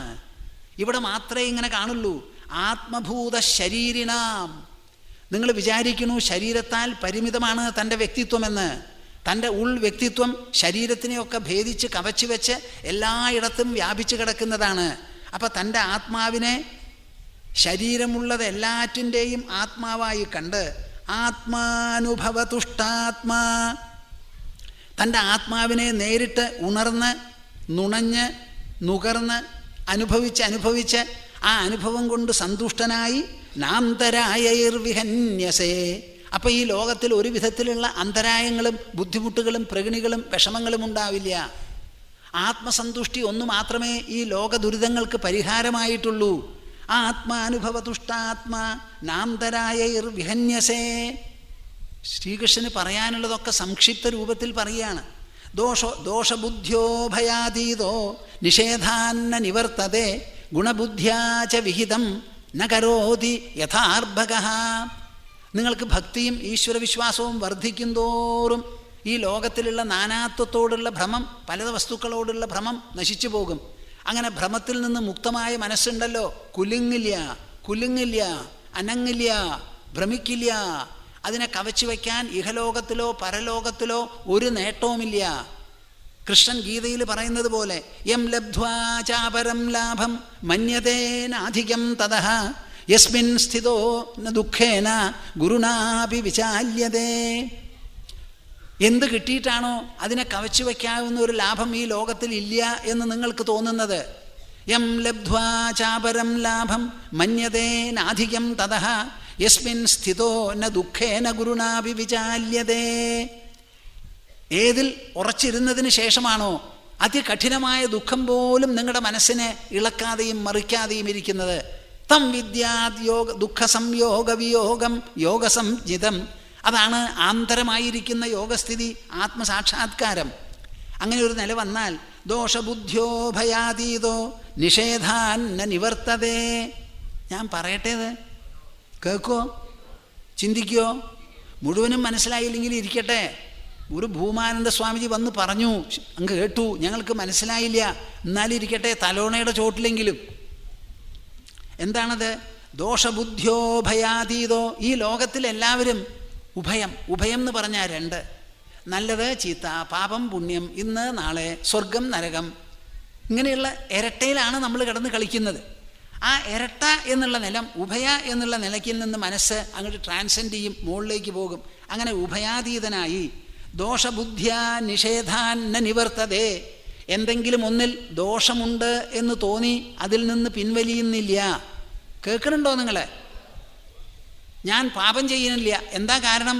പാപം തകരാറാണ്, അതുകൊണ്ട് ഞാൻ പാപം ചെയ്യണില്ല എന്നുള്ളൊരു സ്വഭാവം ഉണ്ടല്ലോ. അതല്ലെന്ന്. ദോഷബുദ്ധി ഇല്ലാത്തത് കൊണ്ട്, ഗുണദോഷങ്ങൾക്ക് അതീതമായതിനാൽ ദോഷബുദ്ധി ഇല്ലാത്തത് കൊണ്ട് ദോഷത്തിൽ നിന്ന് പിൻവാങ്ങുന്നില്ല. ഗുണബുദ്ധ്യാച വിഹിതം. ഗുണമുണ്ടെന്നുള്ള വിചാരത്തിൽ ഒന്നൊട്ട് ചെയ്യണമില്ല. എന്നാൽ പിന്നെ ഈ ലോകത്തിൽ എങ്ങനെയാണ് കഴിയുന്നത്? ന കരോതി യഥാ അർഭകഃ. ഒരു ചെറിയ കുട്ടി അമ്മയുടെ മാറിൽ കിടന്ന് കളിക്കും. അതിന് വല്ല ബുദ്ധിമുട്ടും ഉണ്ടോ? എല്ലാവരും കാണച്ചൊല്ലി മുല കുടിക്കാറുണ്ട് ചെറിയ കുട്ടി. അതേ കുട്ടി മുതിർന്നു എന്നുണ്ടെങ്കിൽ അങ്ങനെ ചെയ്യോ? അതെന്താ കാരണം? ആ കുട്ടിയെപ്പോലെ ആവുന്ന മനസ്സ്. കേൾക്കണുണ്ടോ നിങ്ങൾ? അർഭക സദൃശം നമ്മുടെ മനസ്സ്. ഞാൻ മൂലം ഒരാൾക്കും ഉപദ്രവം വരില്ല, ഞാൻ മൂലം ഒരാൾക്കും ഗുണം ചെയ്യാനും പോണില്ല. എന്നെ കണ്ടു വല്ലവരും സന്തോഷിക്കുന്നുണ്ടെങ്കിൽ നന്ന്, ഒരു ഉമ്മ വയ്ക്കുന്നുണ്ടെങ്കിൽ നന്ന്, ഞാനും ഒരു ഉമ്മ കൊടുത്തു എന്ന് വരാം. പക്ഷെ ഇതൊന്നും ഒരു ഉദ്ദേശമോ ഒരു ലക്ഷ്യമോ ഒരു കാര്യസാധ്യമോ ഉദ്ദേശിച്ച് ചെയ്യുന്നതല്ല. അങ്ങനെ ശിശു സദൃശമായിരിക്കുന്ന ഒരു ഋജുത്വത്തോടു കൂടി ആ ആൾ ലോകത്തിൽ ജീവിക്കും. എങ്ങനെയാണെങ്കിൽ ഇന്ദ്രിയങ്ങളെ നിയന്ത്രിച്ചു, മനസ്സ് പവിത്രമായി, ബുദ്ധിയിൽ ആശയത്തെളിച്ചം വന്നു, ആത്മാവിൽ പറ്റിപ്പിടിച്ചിരുന്നു, ആത്മാവിനെ ഈശ്വരനായി എല്ലാ ദിക്കിലും കാണുന്നു എന്ന് വന്നാൽ ആ ആൾക്ക് ഇങ്ങനെയുള്ള വിഷമമൊന്നും ഉണ്ടാവില്ല. സർവഭൂത സുഹൃച്ഛാന്തോ ജ്ഞാനവിജ്ഞാന നിശ്ചയ പശ്യൻ മതാത്മകം വിശ്വം ന വിപദ്യേത വൈ പുനഃ. ആരോടാ പറയണത്? കൃഷ്ണൻ ഉദ്ധവനോട്. ചോദ്യം എന്താ? അങ്ങയെ വിട്ട് അരനിമിഷം പോലും എനിക്ക് വേറിട്ടിരിക്കാൻ സാധിക്കില്ല, അങ്ങ് പോകുന്നിടത്തേക്ക് കൊണ്ടുപോകൂ എന്ന് പറഞ്ഞ ഉദ്ധവനോട് കൃഷ്ണൻ ഉപദേശിക്കുന്നതാണ്. ഉദ്ധവന് ആവശ്യം എന്താ? നിറഞ്ഞിരിക്കുന്ന ഒരു ആത്മസ്ഥിതിയാണ് വേണ്ടത്. അവിടെ പോക്കും വരവുമില്ല. അകന്നിരിക്കലും അടുത്തിരിക്കലുമില്ല. ഒരു വിധത്തിലും വ്യത്യാസപ്പെടാതെ വിച്ഛേദിക്കപ്പെടാതെ ഇരിക്കുന്ന വിശേഷപ്പെട്ട ഒരു നിലയാണ് സർവഭൂത സുഹൃച്ഛാന്തോ. സർവഭൂത സുഹൃച്ഛാന്തോ. ഈ ലോകത്തിലുള്ള എല്ലാറ്റിനും സുഹൃത്തായിരിക്കുന്ന ഒരു മനോഭാവം നിങ്ങൾക്ക് വേണം. ആരെയും ഉപദ്രവിക്കാൻ തോന്നരുത്. ആരെന്ത് ചെയ്താലും നമ്മളാൽ ഒരു ഉപദ്രവം ആർക്കും ഉണ്ടാവരുത്. സർവഭൂത സുഹൃച്ഛാന്തോ ജ്ഞാന വിജ്ഞാന നിശ്ചയ. ഈ പറയുന്നതൊക്കെ ജ്ഞാനമാണ്, അത് അനുഭവത്തിൽ വരുമ്പോൾ വിജ്ഞാനമാണ്. അങ്ങനെ ജ്ഞാനവിജ്ഞാനങ്ങളാൽ നിശ്ചയത്തോടുകൂടി പശ്യൻ മദാത്മകം വിശ്വം. കൃഷ്ണൻ പറയാണ്, ഈ വിശ്വത്തെ മുഴുവൻ മദാത്മകം പശ്യൻ. ഉദ്ധവൻ്റെ വിചാരം ദ്വാരകയിൽ താമസിക്കുന്ന ഒതുങ്ങിയ ഒരു വ്യക്തിത്വമാണ് കൃഷ്ണൻ എന്നാണ്. അങ്ങനെ വിചാരിക്കരുത്. അത് കൃഷ്ണൻ്റെ ശരീരമാണ്. ശരീരത്തിലുള്ള ജീവനും ചേതനയുമുണ്ടല്ലോ. ആ ചേതന ദ്വാരകയിൽ മാത്രമല്ല അഖില ചരാചരങ്ങളിലും വസിച്ചിരിക്കുകയാണത്. അങ്ങനെ എല്ലാ ദിക്കിലും വ്യാപിച്ചിരിക്കുന്ന ഒരു വിശ്വസ്വരൂപമായി കണ്ട് പശ്യൻ മദാത്മകം വിശ്വം ന വിപദ്യേത വൈ പുനഃ. ആ ആൾക്ക് ഒരു വിധത്തിലുള്ള തകരാറുകളും ഈ ലോകത്തിലുണ്ടാവില്ല. അപ്പം ലോകത്തിൽ തകരാറുകൾ ഇല്ലാതിരിക്കാൻ നമ്മൾ പിടിക്കേണ്ടത് എവിടെയാ, നോക്കേണ്ടത് എവിടെയാ? നമ്മുടെ മനസ്സിൽ. ആ മനസ്സിൽ നിന്ന് എന്താ മാറ്റേണ്ടത്? ശ്രീകൃഷ്ണൻ ഗീതയിൽ വളരെ വ്യക്തമായിട്ട് പറയുന്നു. എന്താ പറയുന്നത്? ഇന്ദ്രിയസ്യേന്ദ്രിയസ്യാർത്ഥേ രാഗദ്വേഷൗ വ്യവസ്ഥിതൗ തയോർന്ന വശമാഗച്ഛേത് തൗ ഹ്യസ്യ പരിബന്ധിനൗ. ഈ ഇന്ദ്രിയങ്ങൾക്കുള്ള പദാർത്ഥങ്ങളുണ്ടല്ലോ, കാണാൻ കാഴ്ചദ്രവ്യങ്ങൾ, കേൾക്കാൻ ശബ്ദങ്ങൾ. ഇന്നത്തെ കാലത്ത് പല CD-യും TV-യും ഒക്കെ ഉണ്ടല്ലോ. ക്രമത്തിലധികം ഈ TV-യിൽ പൂന്നാൽ ഈയാമ്പാറ്റയുടെ സ്ഥിതിയാവും. നിങ്ങൾക്കൊക്കെ സൂക്ഷിച്ചോളൂ. ഇന്ദ്രിയങ്ങളുടെ പദാർത്ഥം ഓരോന്നിലും രാഗദ്വേഷവും വ്യവസ്ഥിതവും. ആകർഷണം വികർഷണം, സ്നേഹം വെറുപ്പ് എന്ന് പറയുന്നത് രണ്ടെണ്ണം ഇങ്ങനെ തൊപ്പിയിട്ട് വെച്ച മാതിരി വെച്ചിരിക്കുക. ഇത് മനുഷ്യൻ സഞ്ചരിക്കുമ്പോൾ അയാളുടെ മാർഗശത്രുക്കളാണ് ഇവ രണ്ടും. അതുകൊണ്ട് തയോർന്ന വശമാകച്ചേ, അതിന് വിധേയമാകരുത്. അങ്ങനെ വിധേയമാകാതെ ഇരുന്നാൽ നമുക്ക് കിട്ടാൻ പോകുന്നത് എന്താ?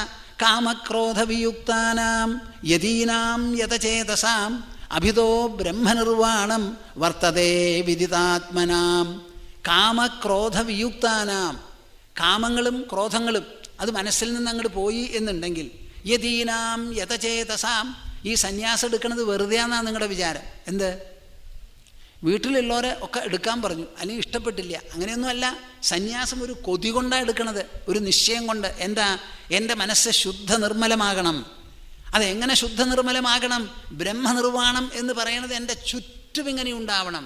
അതിനെ തേടിപ്പോകാതെ അത് എന്നെ തേടി വരണം. അതിനൊരൊറ്റ വഴിയാണ് മനസ്സിലുള്ള കാമക്രോധങ്ങളെ ഉപശമിപ്പിക്കുക. അങ്ങനെ കാമക്രോധങ്ങൾ ഉപശമിച്ചു കഴിഞ്ഞാൽ അഭിതോ ബ്രഹ്മനിർവാണം വർത്തതേ വിദിതാത്മനാം. ആത്മജ്ഞാന സമ്പന്നത വന്നു എന്നുണ്ടെങ്കിൽ മനസ്സിലുള്ള കാമക്രോധങ്ങളെല്ലാം ഉപശമിച്ച് 4 ഭാഗത്തും സഞ്ചരിക്കുന്നിടത്തൊക്കെ ബ്രഹ്മനിർവാണമാണ് ചുറ്റിത്തിരിഞ്ഞുകൊണ്ട് വലയം ചെയ്തുകൊണ്ടിരിക്കുക.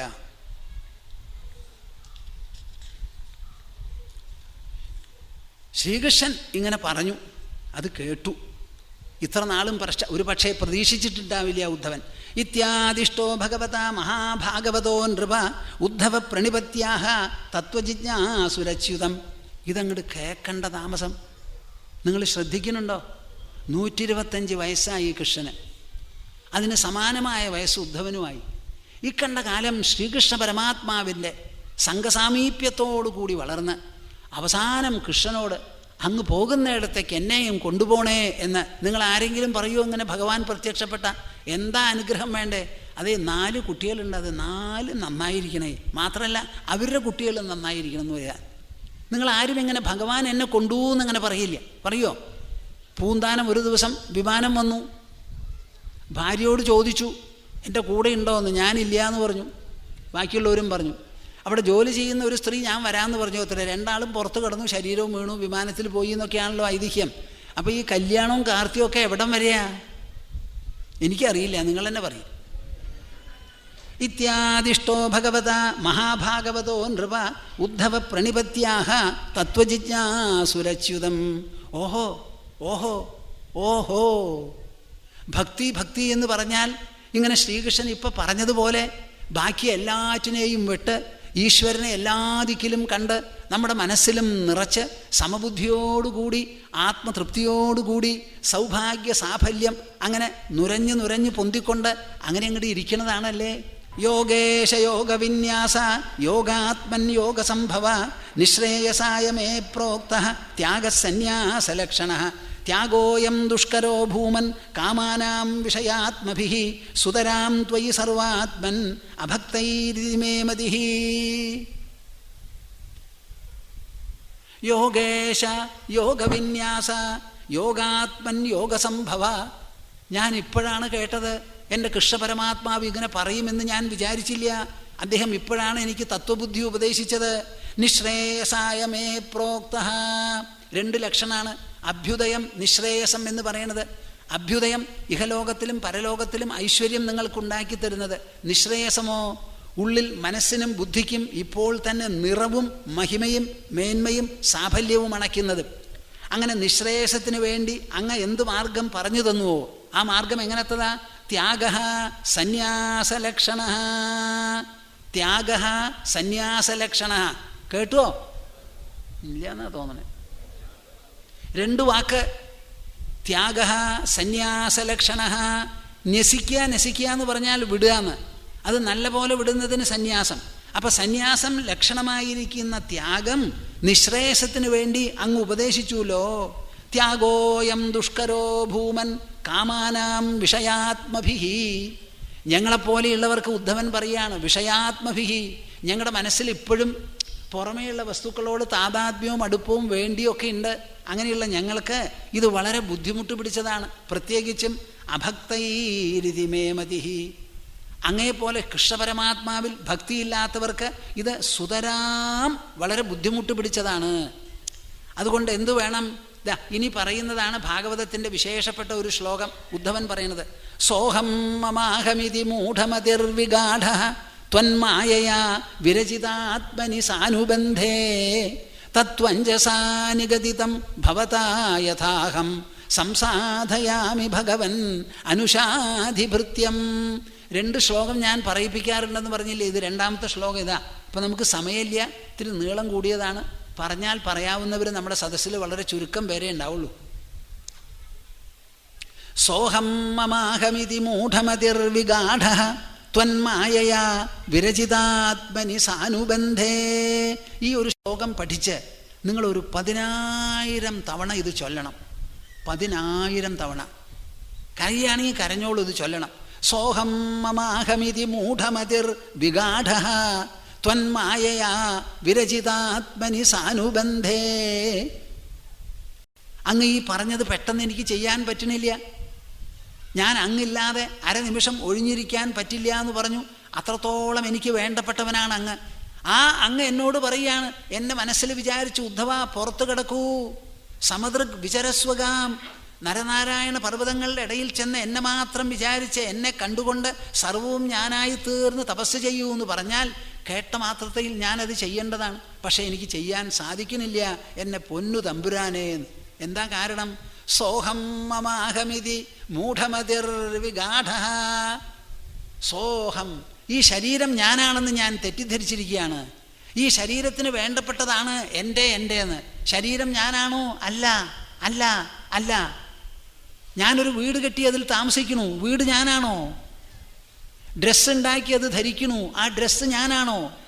എൻ്റെ കുട്ടികളൊക്കെ ഉണ്ട്, കുട്ടികൾ ഞാനാണോ? എന്താ മിണ്ടാത്തെ?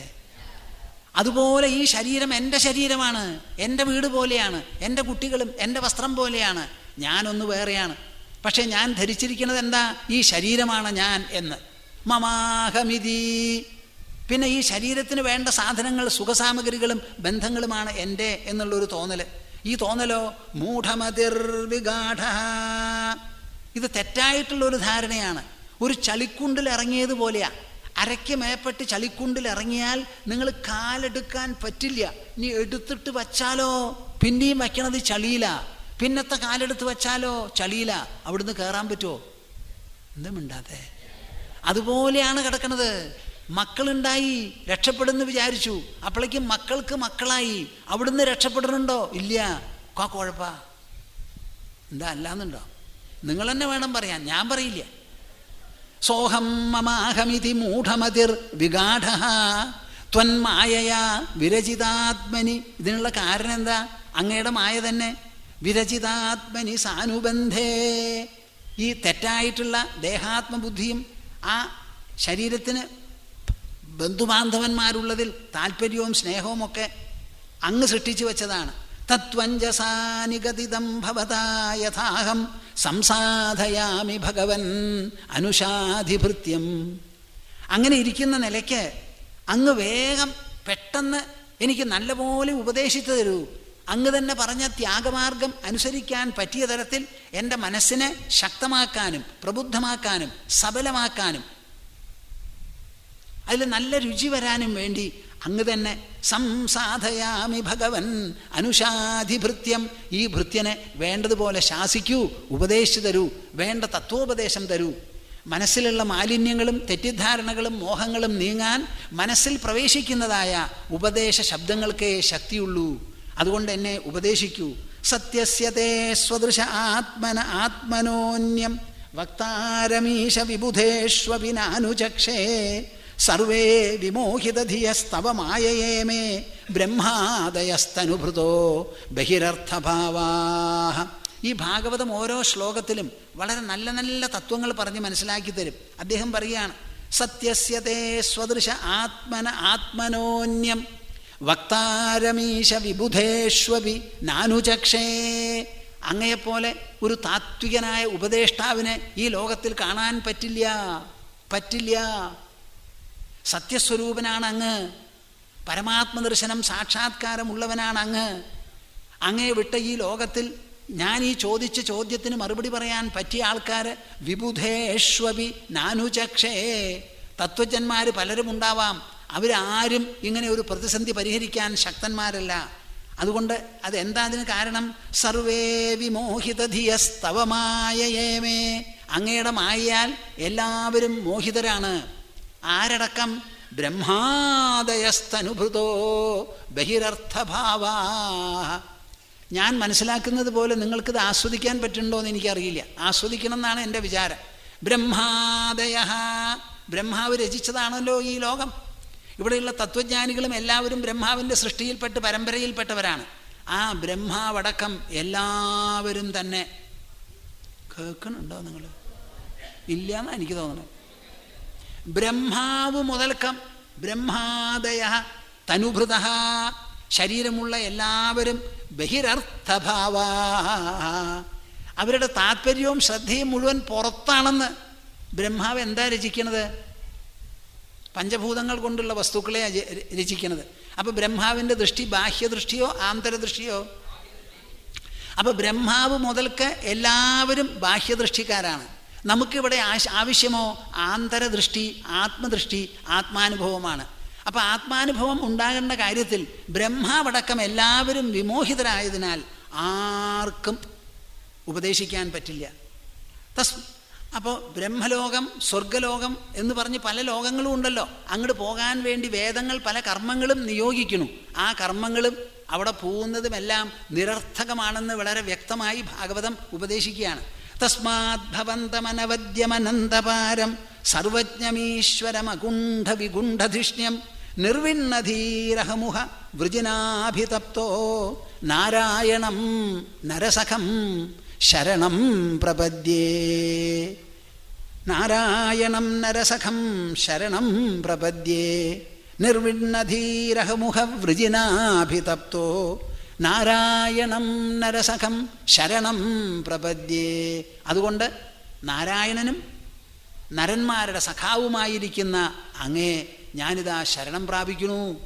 അങ്ങ് ഉപദേശിച്ചു തന്ന ത്യാഗമാർഗം അവലംബിച്ച് ഇവിടുന്ന് അങ്ങോട്ട് ഒരു കാര്യത്തിനും പരിശ്രമിക്കാതെ ദ്വാരകയെ ഇതേപടിക്ക് വിട്ട് അങ്ങ് പറയുന്നത് മാതിരി ബദരികാശ്രമത്തിൽ ചെന്ന് നരനാരായണ പർവ്വതങ്ങൾക്കിടയിൽ അങ്ങേ മനസ്സിലും പുറത്തും ഒരുപോലെ കണ്ടുകൊണ്ട് വേറെ ഒന്നും ചിന്തിക്കാതെ ആ പ്രഭാപൂരത്തിൽ അലിഞ്ഞ് ഇല്ലാതെയായി പൂർണ്ണത കൈവരിക്കാൻ പറ്റിയ തരത്തിലുള്ള ഉപദേശം തന്ന് ആ ഉപദേശത്തിൻ്റെ ബലത്താൽ എൻ്റെ മനസ്സിലുള്ള മാലിന്യങ്ങളും ഇടുക്കങ്ങളും ഭ്രമങ്ങളും മോഹങ്ങളുമെല്ലാം നീങ്ങി ബുദ്ധിക്ക് തെളിച്ചം വന്ന് ഒളിഞ്ഞു കിടക്കുന്ന അന്തരാത്മാവ് തെളിഞ്ഞ് പ്രകാശിച്ച് ആ ആത്മപ്രഭയിൽ ഞാനങ്ങോട്ട് മുങ്ങിപ്പൊങ്ങി വിഹരിക്കണേ, അതിനുള്ള ഉപദേശം എനിക്ക് തരൂ. അങ്ങയെപ്പോലെയുള്ള ഉപദേഷ്ടാവിനെ ഈ ലോകത്തിൽ ഒരിടത്തും കാണില്ല, അങ്ങ് മാത്രമേ ഉള്ളൂ എന്ന് പറഞ്ഞ് ചോദിക്കുന്നു. ഭക്തിയുടെ വളർച്ച എങ്ങനെയെന്ന് മനസ്സിലായോ? നിങ്ങൾ വിചാരിക്കും രാമരാമ കൃഷ്ണ എന്ന് പറഞ്ഞാൽ ഒക്കെ ആയി എന്ന്. എത്രയോ രാമരാമകൃഷ്ണന്മാരെ നമ്മൾ കണ്ടിട്ടുണ്ട്, ഒന്നും ആയിട്ടില്ല. അപ്പോൾ ഭക്തി എന്ന് പറഞ്ഞാൽ ഒരു പ്രയോഗമാണ്, ഒരു സാധനയാണ്. ആ സാധന നിങ്ങളെ ഗ്രസിക്കണം, നിങ്ങളെ പിടിക്കണം, ഉൾക്കൊള്ളണം. എന്നിട്ട് ഉദ്ധവൻ പറഞ്ഞതുപോലെ കൃഷ്ണനോട് നമുക്ക് പറയാനാവണം അതേമാതിരിയുള്ള ചിന്ത. ഇതിപ്പോൾ നമ്മുടെ മുൻപിൽ ഒരു കൃഷ്ണനും ഒരു ദ്വാരകയും നാം ഒരു ഉദ്ധവനും ആവണമെന്നില്ല. നടന്ന സംഭവം പറഞ്ഞപ്പോൾ ഇതേമാതിരിയാണ് നമ്മുടെ മനോവൃത്തികളാകേണ്ടത് എന്ന് വിചാരിച്ച് സോഹം മമാഹമിതി മൂഢമതിർ വിഗാഢ ത്വന്മായയാ വിരചിതാത്മനി സാനുബന്ധേ തത്വഞ്ജസാ നിഗദിതം ഭവതാ യഥാഹം സംസാധയാമി ഭഗവൻ അനുശാധിഭൃത്യം. ഇനി ഇവിടുന്ന് അങ്ങോട്ട് ക്ഷേത്രത്തിൽ പോകുമ്പോഴും തൊഴുമ്പോഴും പറയൂ, എൻ്റെ പൊന്നമ്മേ, എൻ്റെ പൊന്നപ്പ. എന്താ നമുക്ക് വേണ്ടത്? എൻ്റെ മനസ്സ് നന്നാവട്ടെ, എൻ്റെ മനസ്സിലുള്ള കറകളും കുറകളും പോട്ടെ, എൻ്റെ ബുദ്ധിക്ക് ആശയ തെളിച്ചമുണ്ടാകട്ടെ, ആ വ്യക്തിത്വം പ്രകാശിക്കട്ടെ, എനിക്ക് വേണ്ട വിവേകം തരൂ, വൈരാഗ്യം തരൂ, ഈശ്വര സാക്ഷാത്കാരം തരൂ. ആ ഒരൊറ്റെണ്ണത്തിന് നിങ്ങൾ പാത്രമായാൽ നിങ്ങളുടെ കുടുംബങ്ങൾ എത്രയോ തലമുറ സുരക്ഷിതരാവും. അല്ലാതെയുള്ള ചെറിയ ചെറിയ നേട്ടങ്ങൾക്ക് വേണ്ടിയിട്ടുള്ള ഭംഗിയുണ്ടല്ലോ, അതിൻ്റെ ഫലവും നിസ്സാരമാണ്, തുച്ഛമാണ്.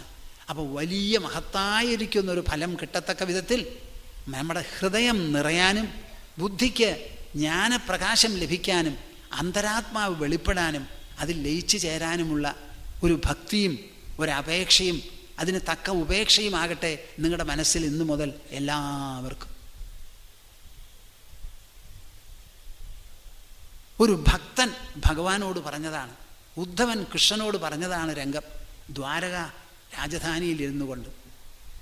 ഇതാണ് ഈ ഏകാദശ സ്കന്ധം എന്ന് പറയുന്നത്. ഇവിടുന്നാണ് ഇത് തുടങ്ങുന്നത്. മുക്തിസ്കന്ധം എന്ന് പറയുന്നത് എന്താ?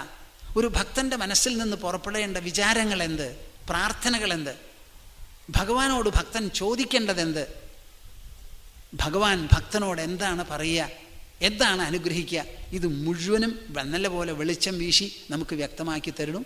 ഇവിടുന്ന് അങ്ങോട്ടുള്ളതാണ് ബാക്കി കാര്യങ്ങൾ. ഇത്തവണ ഞാൻ ഈ ഉദ്ധവഗീതയിലുള്ള പല ഭാഗങ്ങളും എടുത്തു പറയാം എന്നാണ് വിചാരിക്കുന്നത്. അടുത്ത ദിവസം സംസാരിക്കുന്നത് എനിക്കിപ്പോൾ ഓർമ്മയില്ല എന്താന്ന്. അതും ഉദ്ധവഗീതയിൽ പെട്ടതായിരിക്കും. നിങ്ങൾക്ക് എല്ലാവർക്കും ഇത് കേൾക്കാനും രുചിക്കാനും നുണയാനും അതിൽ നിന്നുള്ള സൗഭാഗ്യം ലഭിക്കാനും ധാരാളം ഇടവരട്ടെ. ഞാൻ എല്ലാവരെയും മനസ്സാ ആലിംഗനം ചെയ്ത് അനുഗ്രഹിക്കുന്നു. കൃഷ്ണോ രക്ഷതു മാം ചരാചര ഗുരു കൃഷ്ണം നമസ്യേ സദാ കൃഷ്ണേനൈവ സുരക്ഷിതോഹമസകൃത് കൃഷ്ണായ ദത്തം മനഃ കൃഷ്ണാദേവ സമുദ്ഭവോ മമ ഗുരോഃ കൃഷ്ണസ്യ ദാസോസ്മ്യഹം കൃഷ്ണേ ഭക്തിരചഞ്ചലാസ്തു ഭഗവൻ ഹേ കൃഷ്ണ തുഭ്യം നമഃ കൃഷ്ണേ ഭക്തിരചഞ്ചലാസ്തു ഭഗവൻ ഹേ കൃഷ്ണ തുഭ്യം നമഃ.